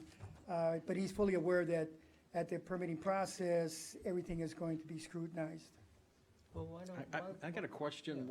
How does this even get to us when it doesn't have the 75% No. second floor? I understand that, but why should we They need even? a okay by us in order to go to the state on the But coastal construction line. I understand that, okay? My question is, why don't they present us a plan that's fully compliant with our zoning before we even approve of this? Well, commissioners, can I just interject? I can clarify that up. I know the answer to the question. No, but here, his statements here are on the site data. He's certifying that there is a 75% compliance. And in review, there's just some, I should say, just a vague, I shouldn't use the word vague, I should say, just a little discrepancy from his calculation to mine, minor as they may be, and I think at this point here, that we can proceed, and as far as I'm concerned, proceed forward in allowing him to proceed with his project, or receive his letter of, from us to the DEP for him to go ahead and start the process. But the 75% is not something that can't be fixed at the permitting process. I did some calculations, which I don't normally do, but just on his numbers alone, he's at 75.6. So, and there's a margin of error and stuff, so I'm thinking that can be remedied. Well, why, to Commissioner Figlio's point, why would we want to act on it now, Manny? Why not bring it back to us next month after you are comfortable, and you can say, hey, listen, what they're proposing is under 75%, so that there's never any question of whether or not we knew, we didn't know, or like that. Well, there's not a particular, the detailed calculations on my part haven't been done because I don't normally do it. I just do a preliminary kind of a rough estimate type of, Okay. and then in the Okay. dialogue that we meet, they are. So you usually, okay. Well, you're establishing where the setback line is, and then Understood. building to the setback line. Yep. So we're not saying we're gonna approve this structure to be built the way it shows on the plan, I just know that. that. I recognize that, but he clarifies when he says, listen, normally it's a slam dunk. I know that they're above or under. This one, I have some questions, but you don't normally do it at this point. No, Okay. at the permitting process. And the applicant is aware of this as well. Also, I'd just point out that our code requires them to come to you for the nod to go forward to DEP to go through their process to get the permissions to do what they're projecting they're gonna do as well. Is this the appropriate time to put what Mark Marsh has been talking about and Manny onto the agenda for next month? Well, Is it- that's, we've been, We can ask that, after, I think. Okay. If I could speak just to the subject. I've done 40 or 50 of these applications up and down the coast.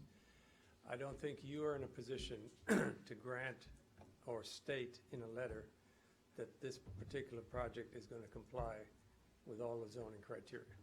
This is a cart before the horse.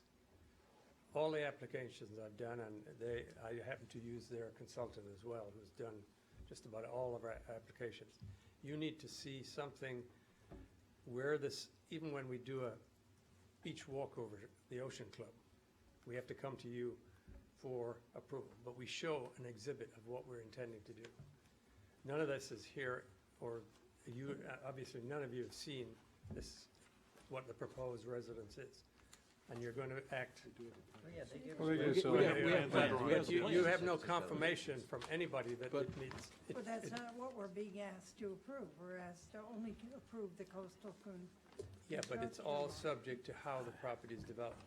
And you cannot say, I think in my interpretation, legally, that you, by granting this, you write a letter, or Jamie writes a letter, or Tracy, to the state, saying that this application meets and complies with all the zoning criteria.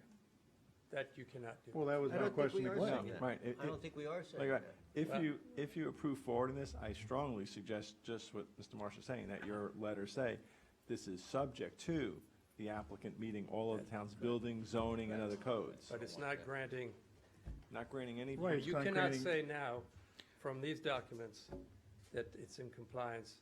Let me ask you this That's not what we're question. asked. But you have to understand, the town are going to go on record as saying that, whether it's subject or otherwise, that the criteria that this application represents meets all the zoning criteria of the town. Let me ask And you that's this the question. condition of approval. What harm is there if we pass a resolution that defers this until we are 100% convinced that this plan meets all of our zoning requirements, including the 75% floor area ratio for the second floor? Well, we don't have to do a resolution, we just say, look, bring it back when it's. I'm much more comfortable when we know from our point of view that it is fully compliant. I don't see the harm in deferring it for another month to the next meeting. Is he Well, gonna? how about do this, why don't we defer it until the plan has been, hammered out to where Manny has his numbers right? Yeah. It's been reviewed, because let's face it, if you look at the plan, the problem is It's basic. is the fact that it's three stories high. I mean, Yeah, it how just, does it just, That was kind of odd too, because the. but I really don't want to get into the way the house is 2 stories built right this minute. As opposed to 3 stories, so. But the finished floor elevation is, when you look at it from tropical, you're looking at a garage, and you're looking at stories going up. So your height is going to be, it's going to be out of the nature of the rest of the neighborhood completely. Yeah, but Very so, temporary type of stuff. Well, forget So about it's, the but it's got to architectural come, but stuff. that all aside, it's got to By the conform. way, I'm speaking as a planning board member here, Or you can switch your hats. But this is Yeah, actually, no, you're hitting right on the head what Mark was saying earlier. We have us five sitting up here trying to decide if a building conforms, Well, then when we're we not have doing- experts on the P and Z You're that not, should and do you that. have to, the applicant needs the Okay. fair review. I mean, and that's why I was saying earlier, my suggestion of setting up a review board as part of the planning board is to deal with issues like this, so the applicant doesn't spend a fortune on doing documents that are going to be in arrears with the codes. How about that? How about if we vote to refer this plan to planning and zoning and to come back with a Yeah, recommendation? I Well, why don't think we- this first, wait, gentleman is wait. burdened with, this is Let's very see. complicated. Yeah. And it's, Can we, maybe have, show what it, Well, we have, wait. oh, you have, All right. okay. We have the plan, we all looked at the plan. The general, I would believe the general consensus is that we needs to be reviewed more before we make a motion to accept on the council. Somebody make a motion to that effect, and we'll move on. Mayor, There's can no I- sense in doing this. Who is reviewing it? Hmm? Who is reviewing it? Well, when it gets reviewed, it's gonna be reviewed by Manny. However, if we're going to go into the process of creating a way of, and this, believe it or not, is the impetus for creating a body using the planning and zoning, the town manager, the plan reviewer, and the attorney, all at the same time. So when someone has an issue like this, I mean, it wouldn't be every single home.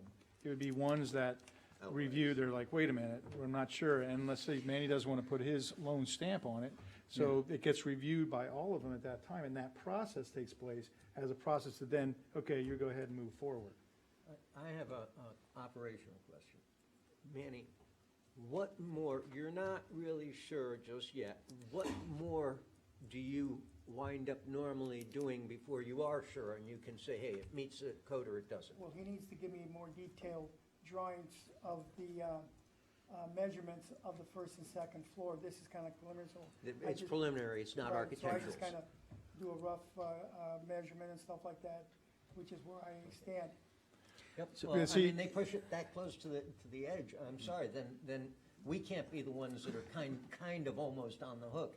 They gotta be the ones that are kind of almost Yeah. on the hook until he's comfortable, I agree. Right, You but wanna then, do it- but that's the point of having a mechanism to where somebody with a preliminary plan could say, okay, Manny has a question about it, he doesn't want to put his stamp on it, and then it goes to the I agree. preliminary board, they say, hey, this is what you need to do to have it conform, and then you go from there. That way, the person doing it is not spending a ton of money either. You wanna do it with a board, a special board, or you wanna do it with planning and zoning? I want to do it the planning zoning, with the town manager, town attorney, and the building and zoning official. But I think it has to be written out exactly what they're reviewing, because I don't think the town wants an architectural review board that's gonna tell me what color I can paint my house. No, they're not, that's No, no, not, we're that's not- not, This is not the we're point. not doing that. For example, that they can tell us why a two-story home has a three-story spiral staircase attached to it. Okay. Well, but you're allowed to go. You're allowed. To have a deck on your roof. You See, know, these items are items that would come up in a discussion with the planning and zoning board, the building official, the town attorney, and the town manager. Because right now it goes to the town manager, and he says, oh, I gotta call Manny. Manny looks at it, oh, I'm not sure, you know, because, and before we had Karen here, she would literally put her foot down, say, no, that's not gonna work, and then that was over. But now, it's different. Mr. Town Attorney, do we have the authority to refer this to planning and zoning for review and recommendations back to us? Well, what I'm hearing right now is two things. First, I'm hearing a consensus that you want to defer this and send it back to Manny and your staff to look at it. Second, I'm hearing that you might want to create a mechanism to send these type items to planning and zoning. I'm not sure of whether this moment your planning and zoning board has that authority or not. I think they do. But I'm not 100% sure. Maybe two motions, one defer this, second one direct us to look into it, and if they do, that's where you want it to go. I'll make a couple motions if you'd like. I'd like to make a motion that we defer approval of this to DEP. Public hearings for public comment before you make the motion? No, I it'd be think it's after during, you make the in motion. After you make the between, motion. you were a commissioner, you know the rule. Yep. That we defer this until the town engineer or other party that we designate is comfortable that it meets all planning, all zoning requirements of the town. In building. Construction. Construction requirements. Second. Okay, next second, yes. Just an operational question, I think, for our attorney, because this is a public hearing and because there were advertising requirements and procedural elements under our town code, if this gets deferred procedurally, can we continue it so that it's under the same advertising requirements, or would it have to be re-advertised, which, you know, is a cost to the town? Unless you're going to defer it to a date certain, like the next meeting, then I think you're going to have to incur those costs. Now, if you want to take a chance and see if it'll be ready by the next meeting, you could defer it to the next meeting. And if not, defer it again, or you could simply say, they've got to advertise again. So it's just how much certainty. I think we're gonna have to advertise I think it's again. important I enough think so, too. to re-advertise. Yep. Okay. Are we going to then ask the P and Z to, Well, that's, That's going to be the Separate second, motion. separate Oh. motion. we'll get you thank you. public comment. I want to mention something else. Oh, okay. Well, go ahead. Just on this It's just on this public subject. hearing. No, I mean, I just wanted to comment, which is what you started out commenting about, is that the floor elevation, the slab Finish is floor. gonna be 16 feet, basically, let's look at it that way. And I don't know what, they're using the road as the marker, Old Ocean. Old Ocean. Correct. I mean, that's pretty high.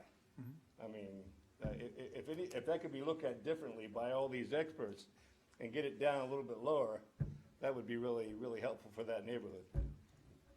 The guy down below is gonna get all that water. There's no wall there. Not yet. Anyone else? Yes, sir. Just come on up. I was waiting for, I forgot to mention. Oh. I'm sorry, go ahead. Hello, committee. I'm Dimitrios Christopoulos, the architect for this project. And I'd just like to say, first of all, about the floor level. Excuse me, Townshend, does he need to be sworn since this is the public hearing? I don't think, no, this is not No, it's not a- quasi-judicial. This is No? not quasi-judicial. Not quasi-judicial, okay, No. sorry, thank you. Just something about the floor slab. There is some mention of coastal construction in the ordinances, but from what Karen had said, other architects had also mentioned that you really don't have ordinances written for coastal construction. It's a hodgepodge of trying to appease DEP and some of the ordinances for Ocean Ridge, which are really designed for inland homes, right? And so all of a sudden, you have Manny telling me, look, your DEP minimum is our maximum. So please understand that the 15.9 is actually pretty much dictated by DEP. It's not our proposal. They're actually making us do that. They say specifically that the lowest hanging structural member that is parallel to the shoreline must be 13.9 NAVD. Then we said we're going to propose a reasonable 24-inch high beam for structural, which, by the way, hasn't been reviewed by our engineer, but we said that's very reasonable. And then we made the slab flush with the top of that. Not on top of it, but flush with it. So as the slab grows in thickness, it actually grows downward. So we've done everything to keep it as low as possible, but to meet DEP requirements. Please understand. So I wanted to say that. And it also seems that, okay, this may seem like a tangent, but I'm Greek. I'm Athenian. My mom said that when I was born, you could see the Acropolis from the hospital window. And so I'd like to say, knowing my history, the Athenians thought that the Parthenon was like an alien spacecraft. They couldn't understand why the architect would do anything that crazy, okay? And so now, of course, that's classical architecture. So next time you think about just keeping things the way they are, copying English architecture, borrowing from another country or whatever, because we only have 240 years here, please consider that my design is influenced by things that are going on lately, cutting-edge architecture, but it is an original, and it meets the ordinances the best that I can. It does not exceed FAR. And another thing, please, I wanted to say, as far as being 75.6%, I mean, maybe in CAD or something, I moved a line accidentally 2 inches, which I can definitely move back, but a wall of a certain length, 2 inches, will easily give me 0.6%. So please understand, that should not be on the table tonight. You know, that's something that's like shaving off stucco on one wall. Okay, that's very easy to fix and should not be a real issue tonight. I'd like, before we leave, to hear, you know, real issues and the real points, so I have some sort of strategy for next month. Where's the front door? The front door is facing north. Is on Tropical. It is on So there's your Tropical. problem in a nutshell. Oh. Your front door is in the wrong place. Because if your front door is facing Tropical and you have to walk up the steps, that means you're entering the home from that elevation, not your elevation from Old Ocean. Believe me, we have other homes over here that have elevations from Old Ocean, and the front door is always on Old Ocean. That's the front of the house. You're entering from Tropical. Tropical is now the side of the house. So you're coming in your front door from the side of your house. Now, if you're doing that, you're entering the house from the elevation of Tropical, not the elevation of Old Ocean.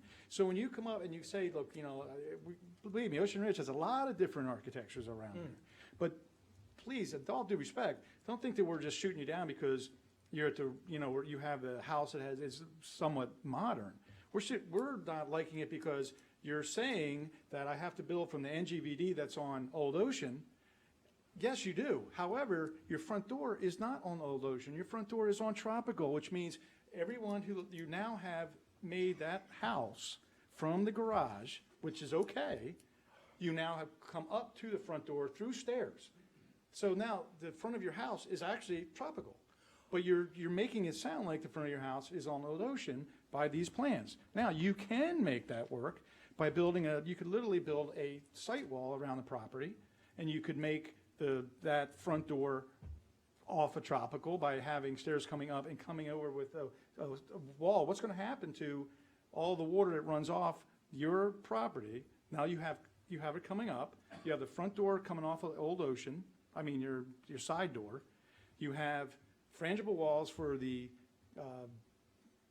garage, and you're still walking upstairs. So what happens is the scale, which is the problem, of your home from Tropical is literally huge compared to what the town is usually used to. Because we have a 36 foot total height. Right. So if you add in that garage space to Tropical, you're now at 46. Are you not? Yeah. So the point I'm trying to make is that the design of the home is one thing. However, saying that you're building from Old Ocean, you're forced to by DEP, which I understand you are, you would then make your front door Old Ocean, just like every other house did on this side of the road right down the street here. And they had the back of the houses, if you notice, even the back of those houses, they had to walk upstairs to get into the back of the house. However, and then we kept the garages. And they also have walls on either side so that everything is retained, the water was retained on their property. And you didn't shed water from your property onto the next property and flood them out, because, I mean, that road in Tropical is a big dive. And we spent a ton of money putting in a drainage system there to be pumped all the way over into the retention pond that we heard about earlier today. So the point I'm trying to make is that we're not saying that your home is ugly or it's out of character. What we're trying to say is that you're trying to make it to where, especially when you look at it, to where you're going to enter from a space from the side rather than a front door, and you can actually keep that garage, but you're going to have to come in, you're going to have to build some site walls. Am I right, Mark? You're going to have to build some retaining walls, rather. I don't want to get it. But basically, that's where we're coming from. So that's why we're kind of scared, not scared, but we're nervous about the plan, because of the way the Tropical entrance is how it's set up. Because it seems to be set up that is the main entrance of your home. I wish I had heard about this earlier. I mean, we've, submitted plans a long, long time ago, preliminary, and that just never came up. And you got to understand, it's extremely costly to me Oh, yeah. in the 11th hour, say, oh, just switch your house 90 degrees. Well, And, it's just, we got this just recently, so we're trying to work with you, and the thing is, we just can't approve something that we know is gonna be out of what we really, the town of Ocean Ridge has been working for a long time with our floor area ratio, our building heights, the building structures, keeping your water on your own property so you're not flooding out your neighbors. All those things over the last 15 or so years are important to the town residents. So we just ask you if you could review this again with Manny and the town manager and come back again. I mean, it doesn't have to be super detailed, but it just has to be something that is more in scope. And I'm sure that Manny can tell you exactly what we're looking at. okay. Any other public discussion? Okay. Hearing none, all those in favor signify by saying aye. Aye. Motion carries. All right, who wants to, yes, sir. The I'm sorry, motion, Mr. Monroe. Okay. Sure, come on up. I forgot something on this power outage. It's been continual, I said, for 25 years. Every year, every 2 years, we get an outage. This last year, 3 outages. There are only 5 houses, our house and 4 others, that have this problem. We're on the north side of Hudson. On the south side of Hudson, I never saw them experience a power outage. We're in the middle of Hudson. Between the middle of Hudson and A1A, there's no problem. There's no problem west of us toward the canal.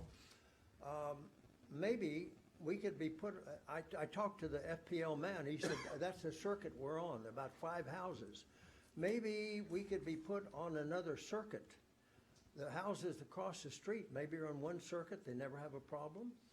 The houses on either side of us, it's not only me that suffers from the power outages, it's our neighbors too. 5 houses have this same problem. Well, So maybe they could put us on another circuit. We'll have the town manager look into that for you. Pardon me? We'll have the town manager look into that for We'll you. look into that. It's always this circuit that have 5 houses. Number 12, I don't know if Mr. Marsh has the problem. You have the problem? You, yes, Marsh. But his generator kicks on. Next to us, number 9, number 10, number 6, number 8, number 6, and number 4. So maybe we could just go on another circuit that doesn't have the problem. Or we'll make sure the trees get cut down for you. Allison, I don't think you've ever had the problem, have you? Huh? She's gone, I guess. Oh, there she is. Anyway, Thank you, just Mr. wanted to Ambrose. mention that. All right, now, what about the second motion you were speaking of, Rich? Yeah, I'll give you, I'll make a motion that we instruct the town attorney to research and report back whether or not we can refer at our discretion certain building plans to planning and zoning for review and comment. And if we do not have that authority, to provide us with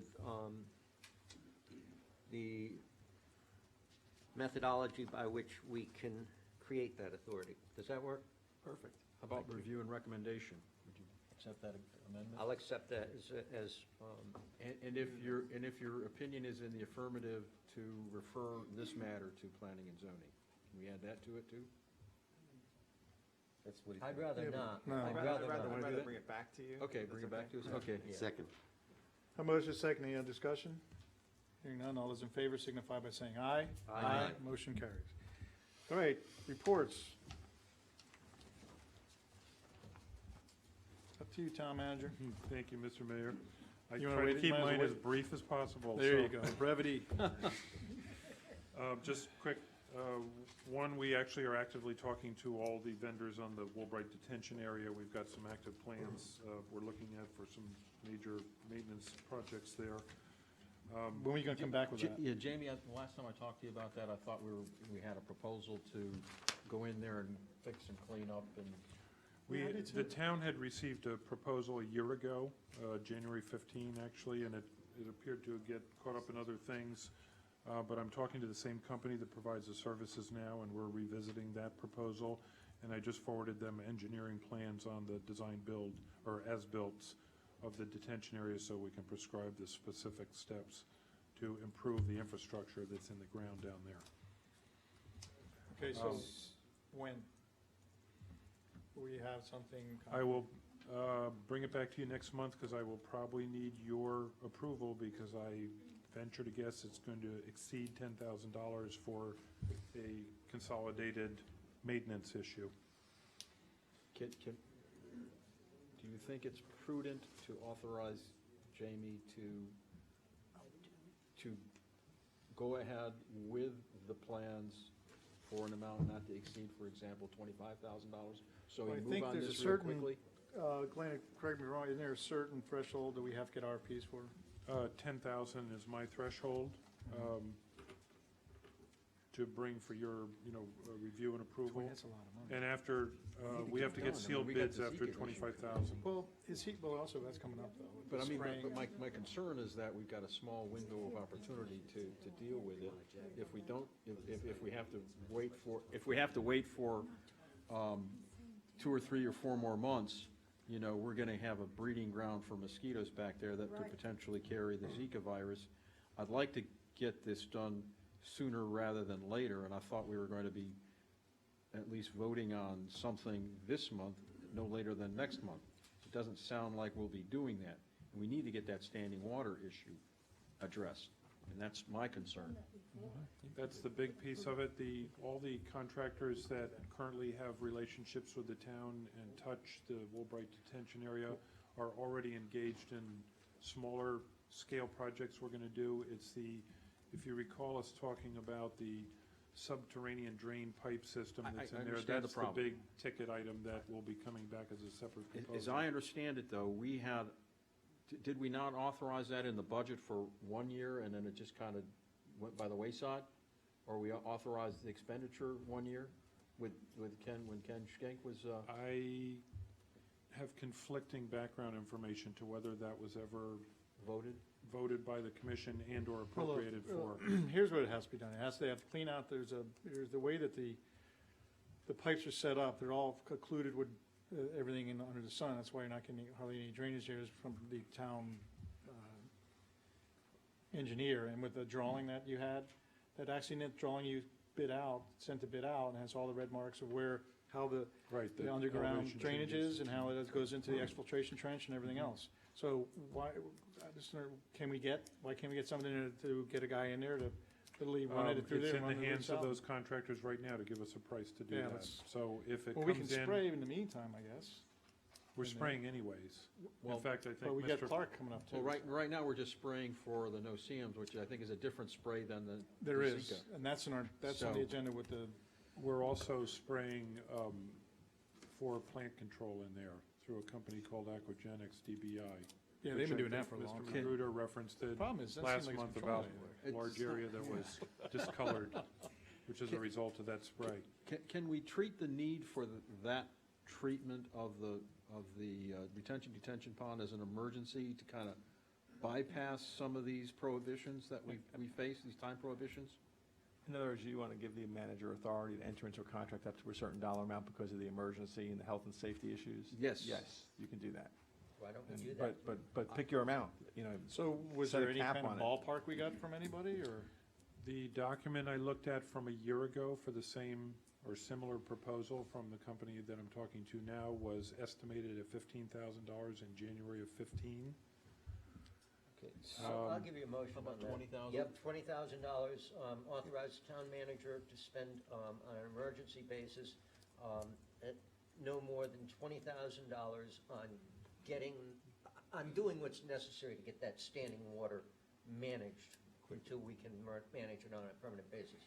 And can I ask you to add to that? And he would have to get at least 3 quotes. That way you know that there are some quotes. And I'll amend that to say, Is that- we will require that you get at least 3 quotes. The town manager can make the decision, but we, after the fact, would want to see the quotes. You want to Okay, is ratify? there- Ratify. We're currently That talking to slows our down the existing contractual vendors that are working on that. So we can include their quotes, and you want us to get 2 additional companies. You want 5 quotes, you're saying? No, we just need 3. We're, Three. I think what we're doing is we're authorizing you to look at the 3 different bids that you're going to get in the next several days, if you haven't already got them. Pick the one that you think is the best, go ahead and authorize that expenditure of money for that work, so we get this thing addressed before the next meeting. I'm Okay, giving him, can I- I'm giving him more latitude than that. Yeah. I'm giving him the latitude of $20,000 to hire a company to handle it. It doesn't have to be one of those 3 companies, but it will likely be. But there would have to be 3 bids. Wait, today, But we just- don't ratify who's hired. No. Jamie No, takes care of that's- it. No, he gets to That was the choose. thing He you gets put to in, you just said do it. ratified by us. which is- Just do it. Slow it down, just do it. getting quotes. I just want to, getting quotes is probably at least a week to 2-week process to get 3 different quotes. It's the 12th, okay? By the time that this gets going and everything else, wouldn't it be almost at the next meeting anyway? Well, then he may he want to got- hold, then at that point, he may want to hold. But what if these guys come in next week with their 3 bids, and he's got one that he likes, it's at 18 grand? I thought he had, this Done deal. process had already It begun. is already in process. We have You 2 know what I'm companies saying? already bidding it. Yes, second. All right, is there, any other We have 2 discussion? companies bidding it already. All right. Okay. Any other discussion? Hearing none, all those in favor signify by saying aye. Aye. Motion carries. What else you got, Jamie? You're gonna have Real lots brief, of fun trying to write that one up. I don't even remember what it was. Good. brief note, I put in here about the PBA contract update. I just wanted to report to you that we met, the town attorney and myself and the chief and members of the PBA bargaining group today. We met in official session here at 2 p.m. And we, both sides, tentatively adopted our agreement based on the plans that we showed the commission in shade session. And we are going to write up a clean version of that document based on the conversation today to give back to the PBA representatives. And then, of course, their members will have to ratify that, and you all will have to ratify that. The parameters you gave me in discussions going into the negotiations have been met, and we have fallen within all of those metrics. In addition, they have offered to consider extending the PBA contract an additional year with no other negotiations on the table to provide us the opportunity to check our merit-based evaluation system, the range rates that we discussed, and also not have to go back to full renegotiation this coming spring. That was agreed to by both sides today, and now it just has to go through the formal adoption and exception process. Okay. Any questions? Is that it? That is it, thank you. Thank you, Jamie. Glenn? Only as you know, we've got some new ordinances coming up later today, and we're still have 3 or 4 others that you'll probably be seeing over the next month or 2. Okay. Thank you. Chief? I've attached the monthly report as usual. I've also attached several commendations which were issued to some police department personnel for your review. I believe it's important to recognize them, and I thank you for taking the time to do that. If you have any questions, I'm available. Thank you, Chief.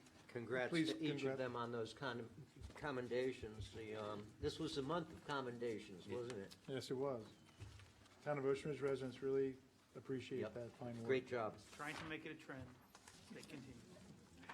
All right, moving on, the action items. Number 10, ratification of the Boynton Beach Fire Rescue Services contract. Jamie? Thank you. The chief and I attended the City of Boynton Beach meeting last Thursday, where they adopted unanimously our proposed fire rescue contract. The contract this year represents the current contract price plus a 4% increase, so the cost on that is $1,058,852. It's a 12-year contract. There was a couple just small bits of information that our attorneys through Glenn's firm and the City of Boynton Beach went back and forth on to clarify some language. We had some concern over somebody potentially suing Boynton for enforcing their alarm code, and we worked through that, and we worked through any other small language issues. You have the marked up version in in your backup, but I've requested and I'm awaiting from Boynton Beach the executed version from their commission meeting last week, and we'll bring that for you in its finished version to execute and sign. But tonight, I can answer any questions, or if you want to take any steps about moving forward. If you want to wait and see the final clean version, we'll just have you ratify it at that time. Well, is it going to change at all? No, Yeah. it's, It's the gonna match version this that you markup? see here, this is just a markup version. I wanted to give you a clean version. They have not provided that for us yet, so. But they've agreed to everything on. They've agreed to everything in So here. it will match this markup. Yes, it is supposed to match that markup, Markup. Okay. because Make this a is the motion. markup from their attorney. Okay. Motion?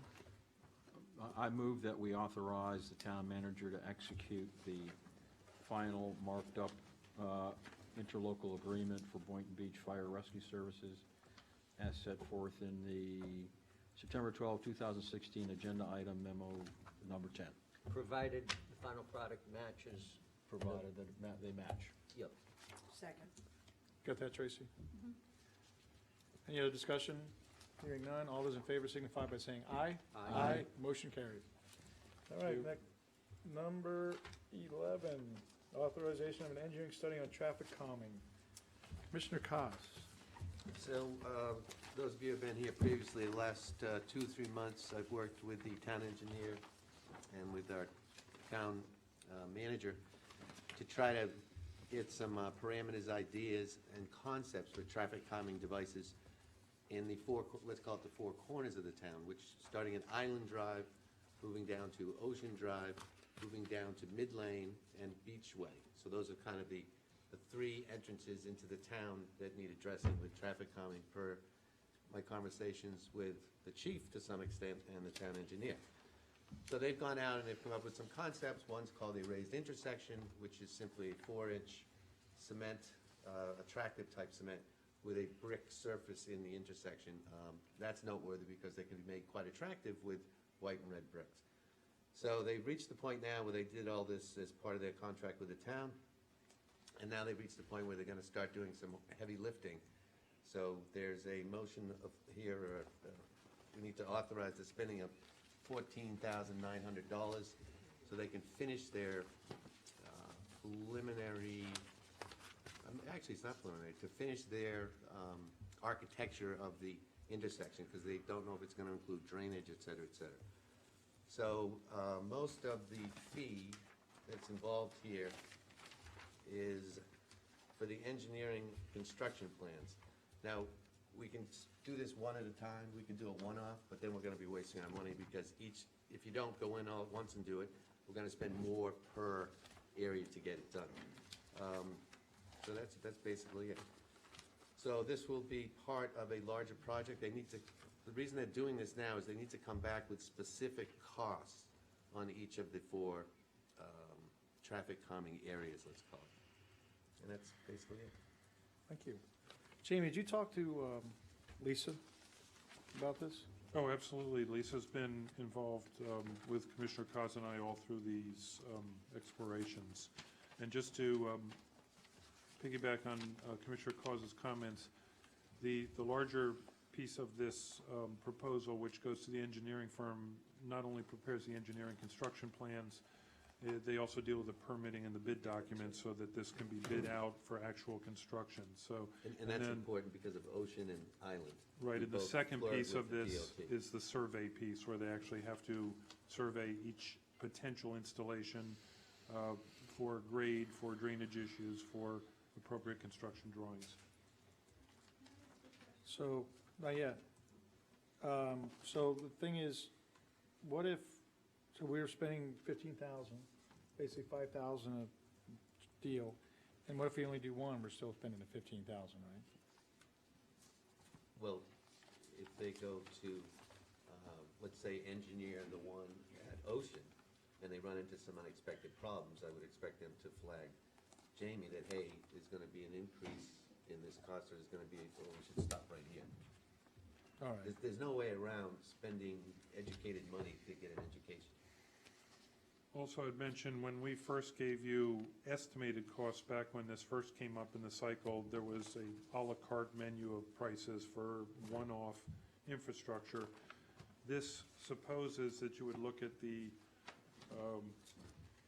entire project at once and save money by consolidating survey costs and by consolidating FDOT permit costs.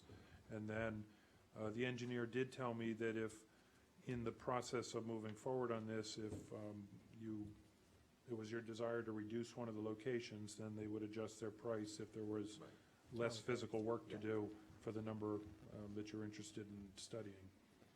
All right, so they're gonna do, This supposes the map that's out there and the concepts that are out there and doing the actual engineering, construction bids, permitting and documents and surveying for those proposals all at once. all right. Anybody wanna make a motion? You're not a, I mean, you sat up here for 3 years. Make a motion that the town go ahead and spend $14,900 on an engineering study on traffic calming installations. Is there a second? Steve, I'll second it. Okay. I'm going to second it for the purpose of discussion. I'm not certain that I'm going to be in favor of it when that discussion is over, because we don't know where we are on the budget. But you have your second. Public comment.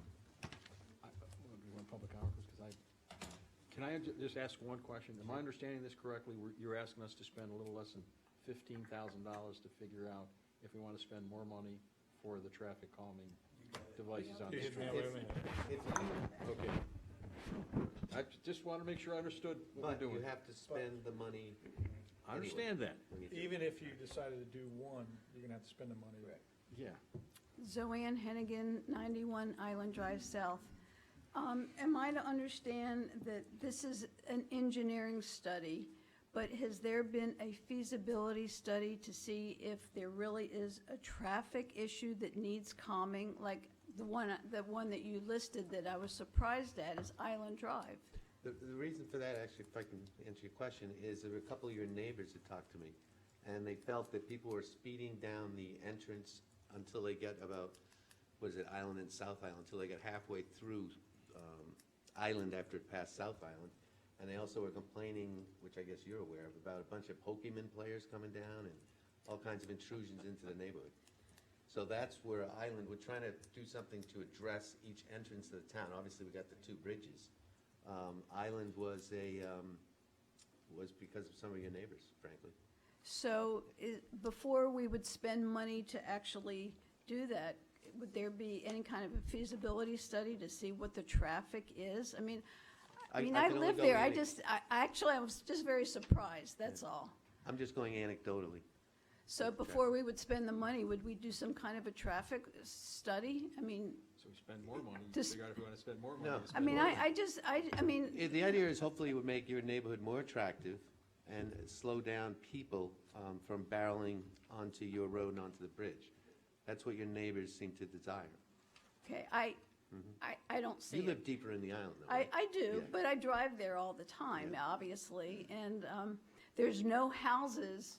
I live on Island Drive South. Mm-hmm. There are no houses between A1A and Island Drive South. Right. So it's just a small number of houses that are actually one on of the corners. Island Drive that go beyond Island Drive South. It's a matter of giving the town some identity as well, so that when you pull into Ocean Ridge, you get the feeling that, this is a tight-knit community. I want to be respectful of the people's property. During early discussions that I don't think you were here for, maybe a month or two ago, there was also talk on the one on Ocean, which were going to cost out at an island, a brick island. I know some of the members of the commission suggested that we actually go a little further and put in some trees and things like that. Yeah, I personally think it would be a deterrent for the people that live there to have, I mean, I'm not sure exactly what you're talking about, Well, if it's a. No, it's not. Your car would stay on the exact same level on the one on Island, which I don't have it right here. Maybe we can talk Yeah. offline. You were talking about 4-inch? Up to 4, I think it's 4, maybe 4.5. Okay. Thank you. I have a and question. Joanne. Go ahead. I don't take this the wrong way, But hold on, she Commissioner. has questions. No, Commissioner let him questions. go. Swear in? You want me to swear in? No. Just don't swear. Jerry Brown, Harbor Drive South. But it appears that certain neighborhoods have been picked because certain people want it. There, to my knowledge, there's not, as Mrs. Hennigan, Zoanne said, that there's not a problem with speeding on Island Drive. There's not a problem speeding on Beachway that I'm aware of, nor I don't think there's a study from the chief to indicate how many tickets have been issued on that roadway. Now, if you want to know a street where there's a speeding problem, it's Harbor Drive South. And you think I'm kidding. They come over the top of that hill, and the neighbors who live at the end of the street, I won't mention their names, they haul buggy down that street. And I complained to the police department, not this chief, but other people of the police department. They said, well, there's only thing they can do if they catch them, even though it's posted at 10 miles an hour, and you can't enforce under 20, I recognize that. You could combine traffic beauty calming devices along with the drain that needs to be fixed there. I mean, there are so many other areas in town. I want a distinctive look in my neighborhood.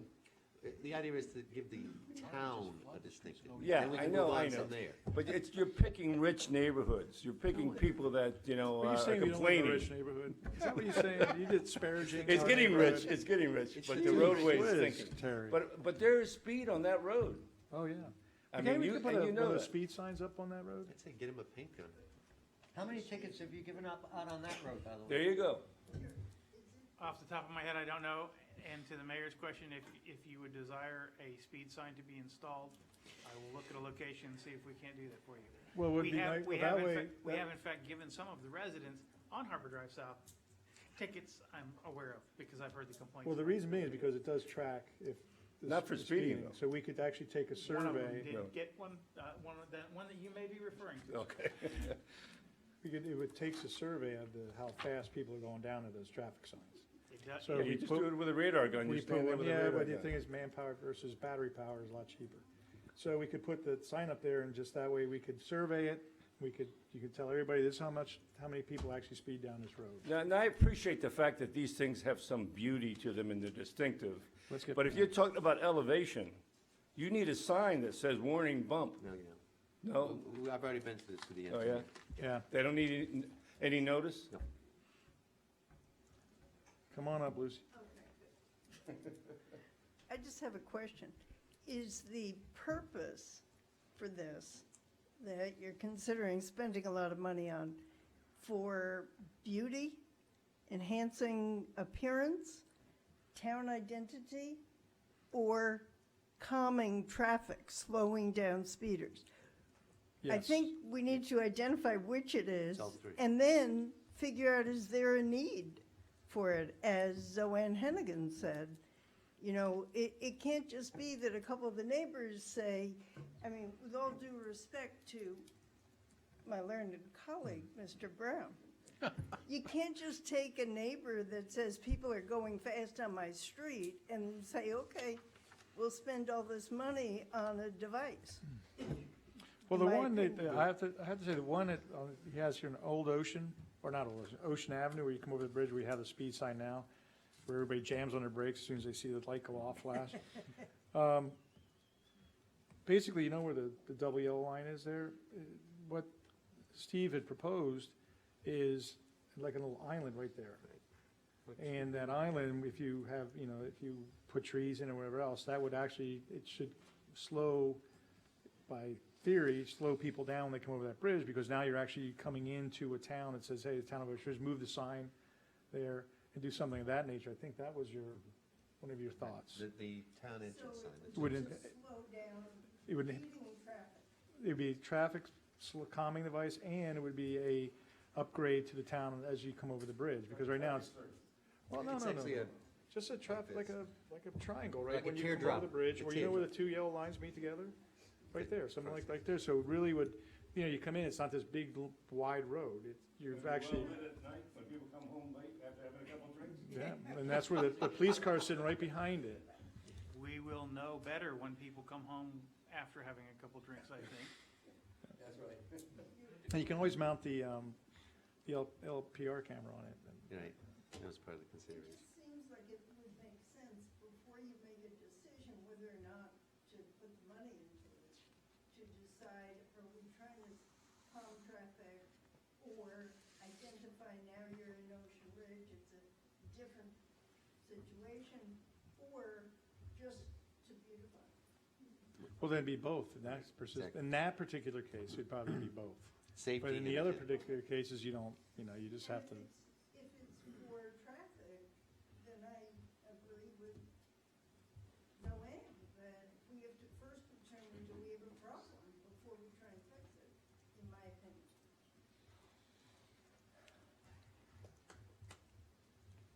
I thought you were falling asleep back there. Robert Sloat, North Ocean Boulevard. I think I've been on Island Drive twice in the past year. Now, the kind commissioner said he had 2 residents of Island Drive complaining about the speeding. You've just heard 4 residents of Ocean Ridge telling you that this is a ridiculous amendment. So I am supporting the 4 people who just spoke. I think the money can be well spent elsewhere in terms of dealing with the Zika virus, in terms of dealing with other issues. The $13,000 or $14,000 to do a study, I think is money not well spent. Thank you. All right, if I might add here, if the money that is being spent on this engineering report that lets us know how much we're gonna have to spend to build these, okay? It's gonna be more than $14,000 in total cost by the end of the day. Everybody understand that? Now, the people on Island, I understand what Zoanne said. Island was added to the plan as part of identifying Ocean Ridge, okay? So if you want to really break this down, you've got 2 bridges coming into town. We're trying to give identity and safety to Ocean Ridge. Mid-Lane, if you've been to the meetings, there was a huge discussion in Jim's neighborhood about the traffic coming off the bridge and racing through there. Remember, the whole neighborhood split down the middle on that. So one of the places they're analyzing is Mid-Lane, because it'll stop that speeding, and the pedestrians and the kids will be safe. That's one of the complaints I have. I think where you have Mid-Lane and Exora, first of all, we have the signs, resident access only in the 2 spots. This is not what you call an entrance to the town, and it's in the middle of Mid-Lane Road there. Right. I But mean, it it doesn't make any sense to me, I'm sorry. Right, the problem is we can't do anything on A1A, which is the state road. That's where you'd really like to do all this, but we can't. And to add to this, for Don's benefit, if you put that there, what's that gonna do for Ridge Boulevard if people are still complaining about the speeding there? Nothing. You're correct, it only does the north-south freeway, if you will, of Midland. Chief, And it's not a freeway. How many cars go down there? I have a question for the chief, if I may. Chief, the little flashy signs, the speed signs that you have up, they record for you? I mean, you get stats out of those? Those are radar signs, and they do record the speed of vehicles passing those signs only in one direction in order for us to do Okay. it. In order for a traffic survey to be conducted, we would need to hire someone to come in and do that properly. In order to get an idea of the general characteristics of traffic in the area, I can certainly use those signs and reposition them, and we have in the past. You're getting way ahead of me. I asked a pretty simple question for you because I'm pretty simple-minded. Can you not give us some stats from those as to amount of traffic moving in one direction, whether or not traffic at the beginning when they first started recording on Beachway Drive, what the average speed of traffic was versus what the average speed of traffic is now? I mean, that's one way to do at least one leg of this feasibility study, and then if we need to put the, if you need to get somebody in to put the hoses and counters across the roads, even on Island Drive, find out where there is a problem. But can you give us, for where you have placed those cameras, you had them on Ridge Boulevard for a while, right? Get us some stats on that. I have provided Mr. Gaz with the stats from Beachway for a random period of time as he requested. I will go back tomorrow. and What did see they how- show? Anecdotally, what did they show? I think 1/3 were speeders. It shows that there are vehicles traveling over 20 miles an hour on Beachway on occasion. I can't give you hard numbers. It depends upon the time of day. It is not an inordinate amount of speed. There are some spikes in there. It is a radar, so I have to take into consideration that it could be a car. It could be an anomaly from the radar. Beachway is a difficult street for us to measure going eastbound because I believe we're picking up some of the bridge Westbound. traffic coming down the bridge, so we get some erroneous speeds. But there is an indication that there are speeders that go down Beachway. It is not an inordinately high amount.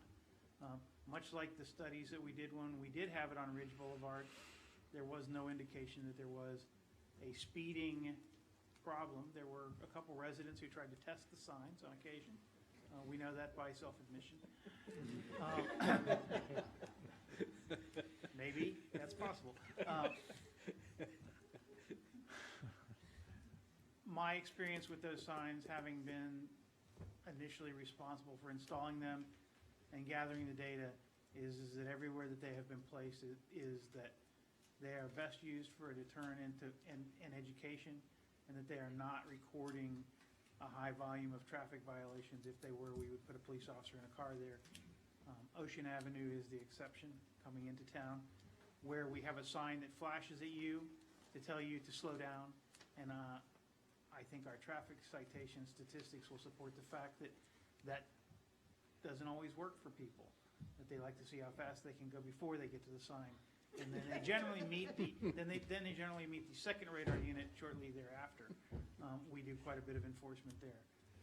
I will go back and pull as many statistics as are possible. They have a certain shelf life before it overwrites, but I will go back and start to bring you some statistics if that's what you'd like.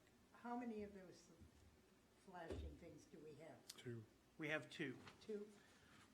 Because I think they're an excellent idea. Thank you. For an educational tool, I think they're exceptional. I think that we need to be cautious about where we place them, and not place tons of them around town because they will lose their effectiveness. And you will see on occasion, when we believe there is a problem in another area of town, we will move them from Beachway or from Ocean Avenue. An area that we generally like to deploy them on holidays is up by the Ocean Club because of the amount of traffic that goes to the inlet and comes from the inlet. And because of pedestrian crossing up there. As an educational tool, they're wonderful. And it allows my traffic sergeant to determine where best to have people concentrate for actual violations. Okay, thank you, Chief. I Coming- wonder if coming the- back. if the commissioner might be willing to withdraw his motion until such time as we get further into the budget. Why don't we do it this way? I don't see a lot of appetite in the room for this. I think there's a motion pending that was seconded. In that motion, can you move to defer or table that motion to a future meeting? Well, we could just, Or The other or withdraw thing it? is to Withdraw his reduce it motion. to a study on one. Which would cut your costs down probably to what, 4,000, 5,000? You just studied one? Well, I don't want to speculate on the cost, but if it's your desire, I would certainly go back and I can ask the engineer Let's either defer it about or the traffic withdraw it. why don't, study why don't we, component of it. I It's think just- you can always Commissioner bring it back up. Lucibella It's made just a, gonna take years to get this accomplished, and meanwhile, we have Boynton, it's building at, what, 20 times our rate, right on the other side of the bridges? well, 200? all right, so, do you want to, I would like to get the ball rolling in some way, shape, or form. Now, if that's not possible, I'll withdraw the motion. I think we're gonna be looking at the situation 2 years from now and be upset that we didn't actively start accomplishing this. well, how about this? Why don't you bring it back in October? Yeah. It's only about After 3 the weeks budget's over, away. after we've done all the budget, and then maybe we'll tweak, and see if we can tweak some of this to where, maybe take out one of the areas, and maybe a drawing, you had that drawing before, we could bring all that paperwork back, so that when you do the presentation again, you can actually, so everybody can see Yeah, I what you're thought we'd talking already about. got beyond that, we're just gonna spend the money. That's okay. Sure, so I'll withdraw my motion, and in October, I'll ask the town engineer and Jamie to do a more limited plan and cost it out for us. And you're gonna withdraw your second? Rich? I withdraw, what good's a second without the first? Withdrawn. All right, thank you, Steve. Yeah, All right, moving on, discussion regarding Zika virus by Commissioner Bonfiglio. Hi, thank you. I asked this matter be put on the agenda for this month because of the serious health issues raised by the Zika virus and the apparent transmission of the disease to several cases in Palm Beach County. It looks like it is starting to grow. We have, I think, a window of opportunity, a small window of opportunity to address the issue before it becomes a full-blown serious health problem. I also saw that the state had only allocated, I think, $19 million for the entire state for Zika management and control. Palm Beach County, which has probably about 75, 80 miles of intercoastal east-west bank, and ocean front water shorelines, they have a total of 4 two-man teams to control to spray over the entire county, and they're concentrating their efforts entirely in the western community, nothing on the coastal communities. So I think it's something we need to address sooner rather than later, and especially when you compare the devastating effects it has on pregnant ladies and the increased health issues you have for the elderly people, because apparently the virus is significantly worse than a regular virus. I'd like to see the town included as a budget item. I'd like to see some increased spraying for the Zika virus. The downside is that obviously you don't know exactly the health risks to people for the various pesticides that are used to control the virus. I guess we're going to have a presentation by our Clark people who spray for us. They're going to tell us a little bit more about that. And obviously you don't want to kill the good bugs as opposed to just the bad bugs. So that's why I asked this matter be put on our agenda for today. The other good thing is, from my reading of the literature from the Center of Disease Control, is they anticipate a vaccine in the next couple of years. So perhaps, if we do something now, we can really limit the effect on our residents, and it won't be a big budget hit, at least for 2 or 3 years. Perhaps they get a vaccine if they say 2 years, maybe 3 years or 4 years, but we could probably scale back if they do develop a successful virus, a successful serum for the virus. So, with that said, I'll turn it over to Town Manager. I guess he's got the Clark people here prepared to make a presentation about what they propose to do for us. Thank you, Commissioner. Just really briefly, I would remind you all that we spend about $63,000 currently in our current budget for no-see-um and mosquito control townwide. Clark is our provider. They're also, I believe, the manufacturer of the chemicals that are used, and more importantly, they're one of the pivotal firms that's currently deployed on the entire Zika scenario and the Miami-Dade treatment programs and all of that. Mr. Santana, that's here tonight, presented me with the information that's in your backup. This is just an alternative service delivery plan for approximately the same money that we currently pay for the 52-week tank-mounted backpack treatment. This plan envisions also adding larvicide and truck fogging to the equation to address the treatment of Zika mosquitoes, and that I brought them here basically to answer questions, because Zika, we get a lot of information, a lot of inquiries about it. We've put a lot of information on our website about it. It is it's a scenario that is being dealt with at all levels of government, from federal funding down to the state, to the CDCs, to the health departments, to the county, as you well know. So I thought it would be best to ask the people that make the chemicals and treat our area to give you any update that you might want to, or answer any question you might have about the real threat of Zika, and whether or not we need to change up our service delivery to deal with that. There is, I believe, maps in your background, in your backup package that show the way that they treat and how they would treat if there was the added services. It is an opt-in program currently in the town, where somebody signs a permission slip, and thanks to Mr. Brown, he did bring attention to us that there are some properties listed on the map that have an anomaly of the address and the permission slip, and we're working through those handful of properties. But for the most part, what you see in your backup here is the treatment map that is proposed under the new service, which mirrors the treatment map which is under our current contract with Clark. We do get inquiries from residents on a regular basis to be added to this map, so we What have is the them. price difference? There isn't. It doesn't look, I can't Couple find hundred, one. but not even. I think it's. You guys want to come on up, $100. please?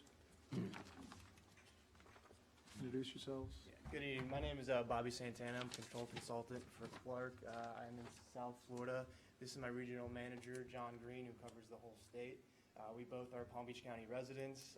Unfortunately, over the past few months, I've been stationed down in Miami-Dade and Ground Zero. I've spent a lot of time in the Wynwood area and as well as Miami Beach, so I can speak to some of the experience that I've had down there and some of the services that we're currently providing. We're currently the contractor for the Department of Health in Miami-Dade Beach, as well as the county itself. We started service down there May 16th, so Miami took a little bit of a proactive approach to this. Unfortunately, it's kind of grown to a situation where we actually have 45 crews on a daily basis going house to house doing source reduction and site inspections for the county. You good? To add what Bobby's saying, a lot of this is driven based upon education. You know, there's different types of habitat where these mosquitoes will breed. Can So you one- speak into the mic too, thanks? There's different types of habitats where these mosquitoes would breed. These mostly are conducive around your home. They're containerized breeders, so you don't find them breeding in the intercoastal or in swamps or in swales. They're mostly in areas that are going to have a direct impact on your home. That's why it's such a challenging virus to suppress and control. Can I ask you something? Sure. You just said something that struck me as strange. Swamps. You said it does not? They do not breed in swamps. No, so that's one of the things we want to touch on, that detention pond area. Don't say Well, it. it's not, Don't say it. it's breeding mosquitoes. But not Zika. It's not, the species of concern, the Aedes aegypti and Aedes albopictus, are both container breeders, and that is not a breeding site for those species of mosquitoes. While that might be a mosquito breeding habitat, which I'm sure it is not the vectors of concern for Zika. The Zika mosquitoes tend to look for damp areas, not wet areas, correct? For breeding sites? Yes. So any kind of containerized material, whether it be as small as a Okay. Coca-Cola cap to Okay. as big as a 55-gallon drum or Okay. 5-gallon paint bucket, something like that, they look for a container, so they actually lay their eggs around the perimeter of the container right above the water level. So that's why they are considered container breeders, because that's what they look for in a site for breeding. Why are you doing Colonial Ridge in this? I'm sorry, is that the Liverside area? No, Colonial Ridge is the southernmost area of your map. Dolphin Bend, Colonial Ridge, that area. They are currently on the opt-in list for voluntary treatments. That's why I believe all the service areas on this proposal Yeah, when mirror what you're I can currently. kind of give you an idea of So what, like, in other words, anybody in the town, in any location of the town could just opt in and say, hey, I want. Yeah, they can request service, and then they're added to a service list that is vetted through by Clark and by front staff That It's was updated originally for the monthly. no-see-ums, though. Then That's I, correct. then I ask the question again. Do you really want to start spraying for everybody west of A1A, east of A1A rather, that requests, because certainly Colonial Ridge is being sprayed. They're being sprayed for no-see-ums right now. Yeah. Zika. Okay. This is the no-see-um. I hear you, but it's the same difference. We're gonna be spraying in the same places for two different organisms, agreed? Yes and no. So when I put together this proposal, the idea of this proposal was, this is a no-see-um control contract, right? So when I put together this proposal, I was trying to work under the same budget line item and try to make sure that we were staying within the same cost and try to put together the most effective, appropriate program possible. At this time, I submitted this, I think, in July. Zika was obviously a hot topic, but not to the issue it is now.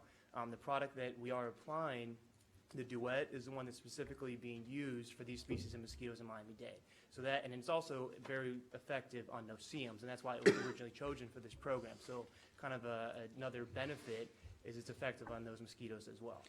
I guess what I'm asking is, if everybody on Adams and Dauphin and Corinne, Beachway, Tropical, if they all said, hey, spray us too, are you spraying all those areas?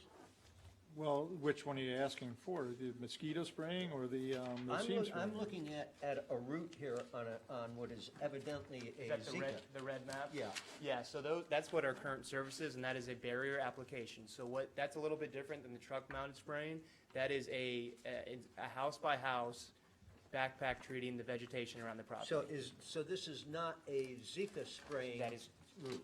It is effective on mosquitoes. You're actually treating the mosquito harborage areas, but in that approach, it is a no-see-um control as well. Is this a Zika spraying route, a no-see-um spraying route, or a That's the That- truck route. That route was put together based on the buy-in from the residents. So I looked at the map that everyone had, wanted the treatments, the barrier treatments, and I built that route based on those areas, because those areas are all around the preserve areas where you do have the most no-see-um activity. So It's if based on everybody no-see-um, on correct. Tropical wanted to have their yard sprayed, Yes, you would spray them? correct.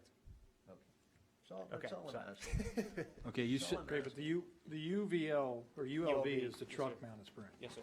Okay, now my question is, when are you gonna be spraying? If you spray that, when are you gonna spray that stuff? What It's- time of day? It's typically done at night. It's always done at night, so after sunset, before sunrise. Being that I live locally here, I kind of know that Ocean Ridge is definitely an active community at night around sunset as well as at sunrise. So that's open for discussion.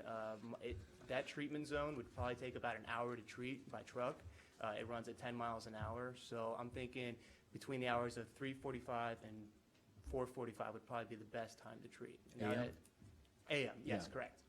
the duet, Duet, yes. duet that you named, what's the active ingredient in that? It's sumithrin as well as pyrethrin. So it's a Okay. active ingredient. The first active is to knock down the adult mosquitoes. The second active is actually a benign agitator, so it actually gets the mosquitoes up and fly. And what's the percentage compared to the inert That's substances? 5%. 5%? 5%. Okay, and what are the health risks for people with that kind of percentage Sure. for those it's a- chemicals? Yeah, it's a very low toxicity. The actual ounces, we actually do less than an ounce per acre. So the rates are extremely, extremely low. So it doesn't take much to kill a mosquito, so that's why the rates are that low. But the ULV, the magic behind that is the microns, the droplet size gets down to such a level that it kind of disperses. It's not like an old school fogger where you're going to see a big plume of smoke going. It's a very fine mist that goes up in the air. And the idea is we particle test all our equipment on an annually, biannual basis to make sure we're hitting the correct labeled rate for particle size. And that's the key, that we can go at such a low rate to treat for the mosquitoes. Now, that is by the truck. Yes, sir, that is by All the right. truck. Now, by the backpack, the Yes, sir. 12 monthly scheduled larvicide. Now, that's gonna be, so you're gonna have, going at once a month, you're gonna be in the backyard on the backpack with this particular product. So once a month, we'll be doing the larviciding, but those are only for the detention areas. It's only Detention for ponds. those two areas that are That's left. correct. The other 3 times a month, is for the backpack barrier, which is the vegetation around people's house. So that service stays the same. So when I looked at the services, that product, the backpack barrier, lasts for 7 to 10 days. So all I really did there was say, okay, let's take that product to the length of its control. Let's go to 10 days. We'll do that 3 times a month. That one extra treatment that we got rid of, that actually left that much room in the budget to make sure that we can do these ULV treatments, as well as the larviciding. Because with talks with Jamie, we wanted to put together a more integrated program and not just continue to do the same process over and over again. Question. Sure. What is the latest? You are obviously up on all this. What is the latest on genetically engineered mosquitoes that are just neutering these populations? It's a good tool. It's a good tool from my experience. I don't know that much about it. I know what they've done down in the Keys. The Keys is one of our largest customers in the state. They are looking at it. It can work in a very small area, but the cost to implement that kind of program in a widespread area is astronomical. Oh, is that right? That's right. Okay. Yeah, that's Okay. why you're I not thought it was seeing, self-perpetuating. that's not where you're seeing the overall It is not acceptance of it. self-perpetuating? That's correct. You gotta keep releasing. And the amount per acre, I don't even know what it is, but I just know the cost is D.A. astronomical. Henderson died last week, you know. D.A. Henderson, who was the architect of the eradication of smallpox in the world. Okay. For Wow. WHO. Did not know that. Amazing guy. Fantastic. First time we've ever eliminated a eradicated virus on a worldwide basis. Fantastic. And it's good that you bring that up, because the products that we're recommending, some of the ones that we have with us today are actually approved by the World Health Organization. In fact, we're a visionary firm. About 5 years ago, 6 years ago, we brought this product to light to treat dengue and chikungunya. And these are the same mosquitoes Dengue, that yep. vector those diseases. So as soon as Zika came along, we were in a perfect position to be able to provide the right product at the right time, under the right conditions, with the right safety concerns. And so that's one of the reasons why we're doing a lot of work throughout the state. Great. What is the toxicity for the good bugs? For the beneficials? Yeah. Yeah, so some of the ways that we mitigate those risks is the time of application. So at night, obviously, your beneficials are in the harboring state, and that product breaks down quickly in sunlight. So it doesn't bioaccumulate or stay in the natural habitat. It breaks down quickly in the environment. So the next day, you're seeing that product break down once the sun's up in the air. That's specifically for the duet, the truck-mounted sprays. Okay. That's next on the agenda. That's not the first question Nature agenda. Any other questions for these fellows? I don't have it. Thank you very much. No, wait, I do. Yes, sir. Did you see the release form that we created for adding the mosquitoes to the authorization to backpack on entering private? That's on the website, correct? Yeah, if you Yes, take a I look did at it, is see that that. okay? I You guys have- didn't race to it very in detail, but I can look at it again and I'll. Yeah, why don't you get make back sure to we got the correct language? I'd be If we- happy to. If we didn't, we'll add that. Yes, sir. You need a motion here? Um, Good, Jim. I think you're ready to do it. Well,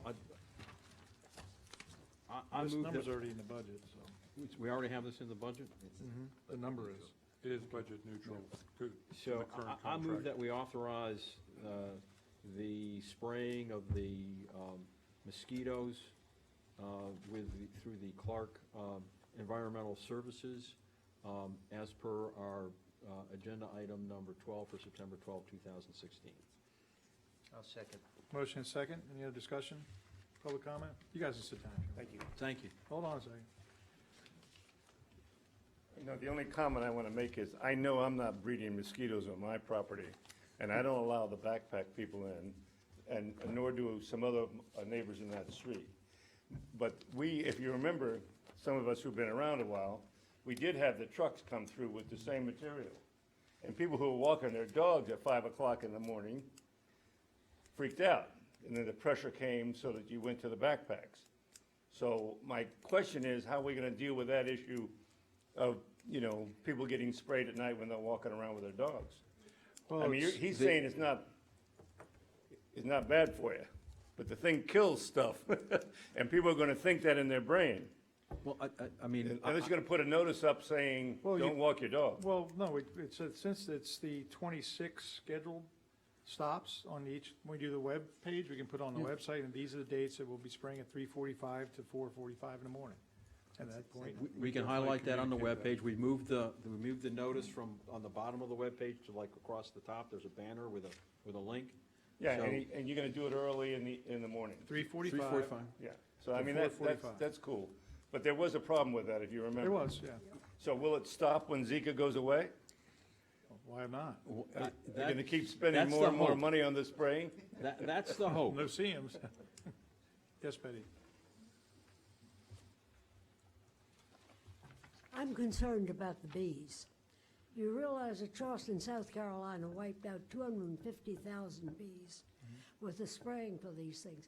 How long does this have a residual value so that if bees get on the flowers in the morning, is it going to wipe out our bees? People need to eat, and bees pollinate vegetables. Yes. Betty, I read about that issue. My understanding of the problem was that was an airplane spray that just sprayed the entire area and during the day when the pollinators are out, as opposed to during the evening or the dusk when the pollinators are sleeping and not subject to that kind of spray. My concern is, what are they using? Because it will remain on the flowers in the morning when the sun comes up. And I think that stuff. And the bees go out. I sorry. mean, I'm concerned. Yeah, with I'm bees. explaining to you that it shouldn't be a problem because they're gonna spray a couple hours before sunup when the pollinators are not moving around. And I think the one they used in South Carolina was Nolam or Nolan or something like that, which is very highly destructive. But my question is, when you spray, it remains on the flowers. No, What- Let him I mean, that's my question. Because then the bees go to the flowers and Yeah, go ahead. You're the expert, not me. No, those concerns are definitely validated, and that's something that we always take into accordance when we're putting together a treatment schedule or a treatment program. What I will say is that when these droplets are so small, they're going to be such a small, minute amount of product in those droplets that there's not going to be any left on those leaves or on those different kind of flowers by the times that the bees are actually actively foraging. That's already going to be breaking down, and the product's going to be gone by then. From what I've read on the literature, the pollinators go out a couple of hours after the sun comes up and then return to the hives a couple hours before the sun goes down. So hopefully, if you're spraying 2 hours before the sun comes up, this stuff will dissipate And before the pollinators A lot of the get out. issues with the pollinators as well is they go and forage on these flowers and actually bring the product back to the hive, and that's where you get some contamination of the whole hive, and you see a widespread kill-off like that. So with these pyrethroid products, they actually break down very quick, so that kind of mitigates the risk for that. And of course, you gotta weigh the idea of the seriousness of spreading the Zika virus compared to what's hopefully a small risk of contamination to the pollinators. I'm all for you, Betty. I don't want to kill the pollinators, but, I mean, we've got, We have the I same think, stance. a health issue. We have the same stance, so we hear you with that, and that's why we're kind of developing some of these products that are softer on the beneficial, so. Thank you very much. All right, there's motion and second. Is there any other discussion? Hearing none, all those in favor signify by saying aye. Aye. Aye, motion carries. One other thing, do we want to do something to let the residents know that they have to sign the authorization to allow both the mosquito and no-see-em spraying?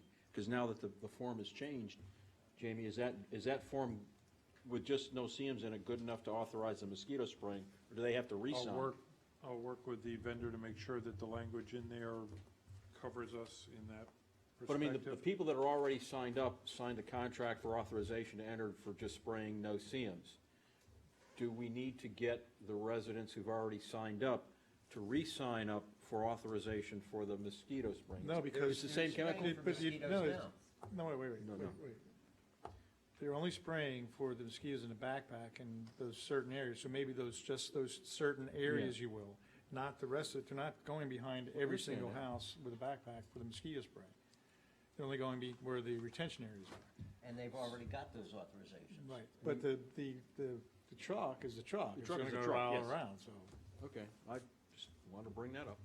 At your request, Commissioner, we moved a lot of that Zika related information at the top of the website too, and the form is there, and we will certainly communicate Okay. when we're doing these programs. Good enough, Great. thank you. All right, moving on. Thank you. Discussion regarding iguana trapping. Rito. And it's not the Future band Omaha. iguana, it is the four-legged iguanas. I asked the manager to place this item on the agenda. While not as life-threatening as Zika virus, iguanas are, I think, a pest. And I've actually noticed them as I drive down Ocean Boulevard, hanging around the Inlet Park. I've actually seen, I'm not sure if it's a different one or the same one I've seen several times in my backyard. I understand there's a colony in Sable Island. Part of the problem is that while they're herbivores, not carnivores, they can leave a nasty bite if you get too close to them. They have a strong tail and can whip at you. They are a threat to children and small dogs in that sense. They were actually... He's describing Godzilla? Monitor lizards. Well, I mean, they are. They're big lizards. And, I mean, I actually drove down Inlet while some guy was mowing the lawn there, and this great big huge iguana is just laughing at him, you know, like he's not afraid of the lawnmower. So if he's not afraid of the lawnmower, he's not going to be afraid of a whole lot of other things. So how much is it, and what's the, Well, that, because I noticed it said it really, they can only do it like one area to well, trap. I think what they want to do is trap 3 or 4 different areas. I had one, I'll leave that town manager, it was what, 4 traps, $189 a trip. 6 traps, $229 per trip. You don't know how much it's going to cost because they leave the traps around, and they apparently allow the residents who have the traps to kind of keep an eye on them. They call them out, and then they come and look at all the traps and remove the iguanas that are in the traps and move them out. So, So is it per trap or per iguana caught? it's per trip. per trip. That's what I'm saying, per trip, so If you have 4 Per trip, iguanas. so you don't want to call them out That's for what one I'm saying, iguana, you you know, want to unless call them there's out. something in Well, what You happens can't give is, them a crate what until you happens get is you 8 make a phone call, you see an iguana in a trap, and they check all the traps, okay? Okay. And that's why. Now, you're gonna have to get a permission from these people to let them put the traps in their property as well, right? I think we're gonna have to let them, yeah, we're gonna have to get permission from the people to allow them to put the traps on. The sense I get is that the people on Sable Island are not going to object. We River can't, Drive, they got them all over. the place. yeah, we can't put the traps next to where I think the colony started, which is Inlet Park, because that's county, unless we get an agreement from the county to put a trap there. But maybe we could put a trap on our side of the barrier. Yeah. You know, I have to wonder, I mean, we want to be good neighbors to neighbors in town, but if I had a feral cat on my property, can I just come to the town and say, hey, you guys need to remove my feral cat? Same thing. I in mean, my- at this price, which isn't that expensive, why don't the neighbors just get together and do it? I mean, if I had pests in my yard, I don't know why I should be asking Gail Osgoff to come and remove them. Because once you have, I mean, my view is that once you have a colonized area, they're gonna spread.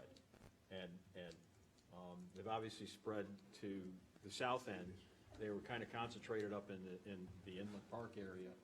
They're obviously now in the south end. So if you see them, if you see one, you're gonna, there's several, so. It just strikes me as a little bit nanny status.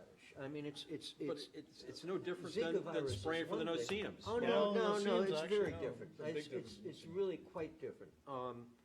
These are exotics, okay, they're not exactly, they're, danger to little kids or dogs, if you run up and try to put a leash on them. I mean,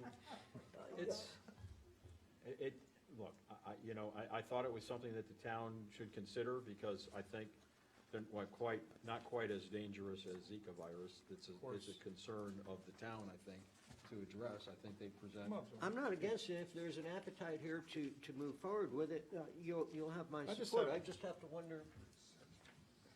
I just, the thing about it is like raccoons, you go ahead, is there any? I live at 91 Island Drive South in a court, and next door to me is what many of you know is the rehab house that is no longer a rehab house. It's been a vacant house since I think about Christmas. Well, I would consider this an iguana breeding farm, especially since it's been vacated. And we've gone through a couple of cycles with this house being vacated. There's a lot of vegetation there. And we see big iguanas, medium-sized iguanas, and baby iguanas. And they're reproducing like rabbits, like you know how rabbits, yeah. But they're all the time. And they're all over the place. Now, we're across the water from Sable Island, but it's in the court. And my neighbors have also said, I have a neighbor that's on the other side of the court, and he said he sees the iguanas all the time. Now, again, it's not just a hazard like you were talking about. It's a medical hazard because their poop is bacteria ridden, and if they go into the pool, any swimming pools, the bacteria on their body is very dangerous for anybody that goes into your swimming pool. So, I mean, I don't know, with animal control, if traps are the most effective way. I mean, or if you need to poison them or spray them or shoot them. I mean, you can't even shoot them because there's so many of them. So, I mean, I'm totally in favor of a mechanism to eliminate them. And I would hope that we would look at my next door neighbor's house. I mean, it's literally a breeding ground of iguanas. But there's nobody living there. There is someone in the town knows who owns that house.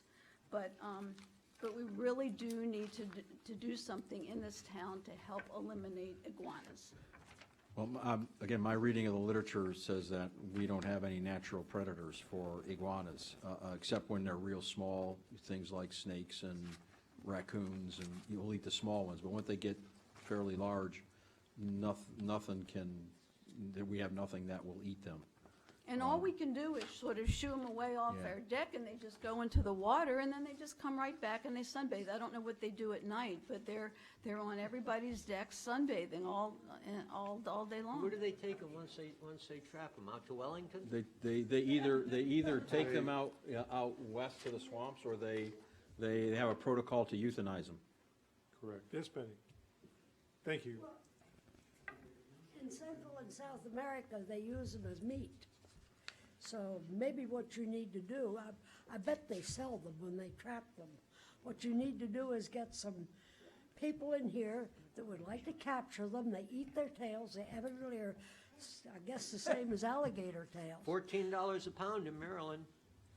Well, The meat of adult iguanas and the eggs are eaten and considered a delicacy throughout their native range, especially during Easter week. Absolutely. And then the next thing is, you can hope that you get a real cold spell in January. Because the last time we had a lot of iguanas, it killed them all off. I think trapping them is. So we understand the game here. They should pay us to come and trap our iguanas. Start a cottage industry. Yeah. I had brought this up a couple of years ago at the Garden Club, if someone remembers. And I talked to the state people, the wildlife people, and you're looking at Jurassic Park. You can't get rid of them in this town or anywhere else in this county. They're already past Orlando, and we're talking about the Cuban tree lizards, the iguanas, all species. I mean, they said that it's an exotic creature and that what you can do is trap them and you can kill them. You can't torture them. You can't be cruel, but you can shoot them with a pellet gun as long as the police don't arrest you. You can eradicate them yourself, but you're not going to go anywhere with it because they're going to keep coming back. They're out near Hagen Ranch Road, you would not believe it. These people buy houses worth $1 million out there and they got these things everywhere. You live over here, it's because they came over on the water already. They're going to keep coming back. Well, there's the huge. It's a reality. And trapping them is going to be another expense you don't need. Chief. All right. Chief, can we issue a air rifle giveaway? Yes. That's what I do. All right, so what's the pleasure of the commission on? I'm sorry, Jeff, did you just ask me if you could shoot them? No, I said, could the town give away air rifles as a free air rifles for every arm every resident that's within? As long as the police don't think you have a real gun, then you're in trouble. I only answered one question, and that was yes, we could. All right, so let's get back to the matter at hand. Do we want to try an area to try the trapping to see if it works, or do we want to have the residents take care of their own iguanas? Airstrike. I'd like to suggest that we ask Wildlife Removal Services to come and talk to us, because I mean, there's some questions that we would ask, like for a typical area, if you put out 6 or 8 traps, how many times do you have to come back before you say that that is controlled? You know, is it 3 weeks, 3 months? One of the comments that they told me about the frequency and area trapping is the trip issue really triggers here, because if they put out traps and they catch traps, they can't just wait till all 8 traps are filled and then come back and check them. Otherwise, you'll have deceased animals dying in traps, and the bait itself in the traps has to be rebaited on a frequent basis. In other words, there's a shelf life, if you will, to both the bait and the duration the animal can stay in there once it's trapped. So the issue here, the way this has been quoted, is there is no metric about how much it might cost or take. It would have to be done as a pilot project, and then perhaps speaking to the guy to get a level of success expectation from a trapping focused area might be a good idea, because we can't. You could certainly ask the question, okay, so for the last area that was like this, Well, how that's- much did they that spend? is- I think they're gonna tell you. All right, wait. Can we do this? Ask one of the other coastal towns if they have any other project similar to what we have here, I mean, or any other problems that we have, which they might, Engage their success. and see if, you know, they have a program with another trapper that will give us a price, or give us some kind of budget, because just give me a piece of paper that shows the numbers on it doesn't mean anything. Let's just find out. League of Cities might have that. Hundreds. All right, so I what, will seek that information if you you want want to to postpone table till out the till, next. postpone until? Let's postpone this then until, or table this until the town commissioner can come back with information with respect to other communities with the same issues and how they've coped with removal, control, eradication. Good, yeah, it doesn't need to be a motion, it's just consensus. Consensus? Yep. Just- All right, thank you. Moving, Yes. okay, let's move on to we got some real meat stuff here we gotta get over, so. 14, resolution number 2016-09, resolution of the Town Commission, Town of Ocean Ridge, Florida, revising the building permit fee schedule. Jamie? You have 2 schedules in the backup for this item. One is the current schedule in play, which was initiated in October 2008 and revised in October 2010, so it's been 6 years. And then you have Exhibit A, which is the proposed building permit fee schedule renewal, which would be revised as of the new fiscal year. And you'll see that in all the categories, we slightly bumped up the fees charged for the various services. And this is because anecdotally, the town staff and the town building official and the town administration has looked at the fees we generate from our fee schedule and believe that they can be enhanced to capture more of our cost. Okay, does anyone make motion on this, because this is pretty self-explanatory? I'll move that we adopt resolution number 2016-09. Is there a second? Any other discussion? Hearing none, all those in favor signify by saying aye. Aye. Motion carries. All right, moving on to the first reading of ordinances. Glenn?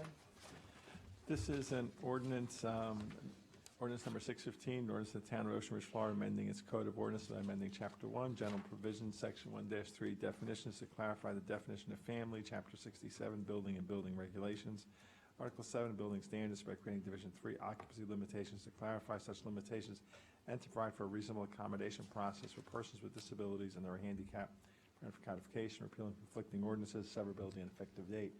What this is called the Reasonable Accommodation Ordinance under the Federal Fair Housing Act.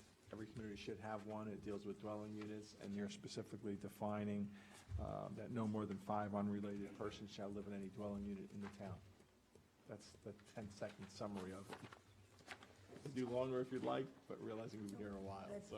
That does it. No, it's pretty self-explanatory. Yeah. I'll make a motion, we adopt ordinance number 615. Second. Motion is second. Public comment? Hearing none. All those in favor signify by saying aye. Aye. Motion carries. Okay, next ordinance, number 616. 616 is an ordinance of the town of Ocean Ridge, Florida, amending its code of ordinances by amending chapter 67, building and building regulations, article 3, technical codes and other construction standards, division 2, administration and enforcement, section 67-55, construction board of adjustments and appeals, to provide that certain appeals may be made to the board of adjustment, providing for codification or repeal of conflicting ordinances, severability, and an effective date. And this is, simply allows the board of adjustment to hear appeals that would normally be heard by the construction Board of Adjustment Appeals, since you right now don't have anybody appointed to that board. So someone made an appeal to it, and we found out, oh, there's nobody sitting on it. So this seemed to be a good solution, unless you want to go and appoint 5 citizens to create another board. No. We don't need any more government.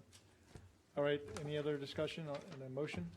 I move that we adopt ordinance number 616. Is there a second? Second. Is there a second? Any other discussion?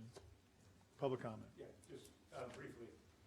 The only concern that someone could have, not me, of course, but they specify in the code the membership of that construction appeal board.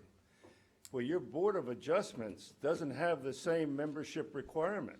And these decisions get appealed to circuit court from boards, not the plan and zoning, that's advisory.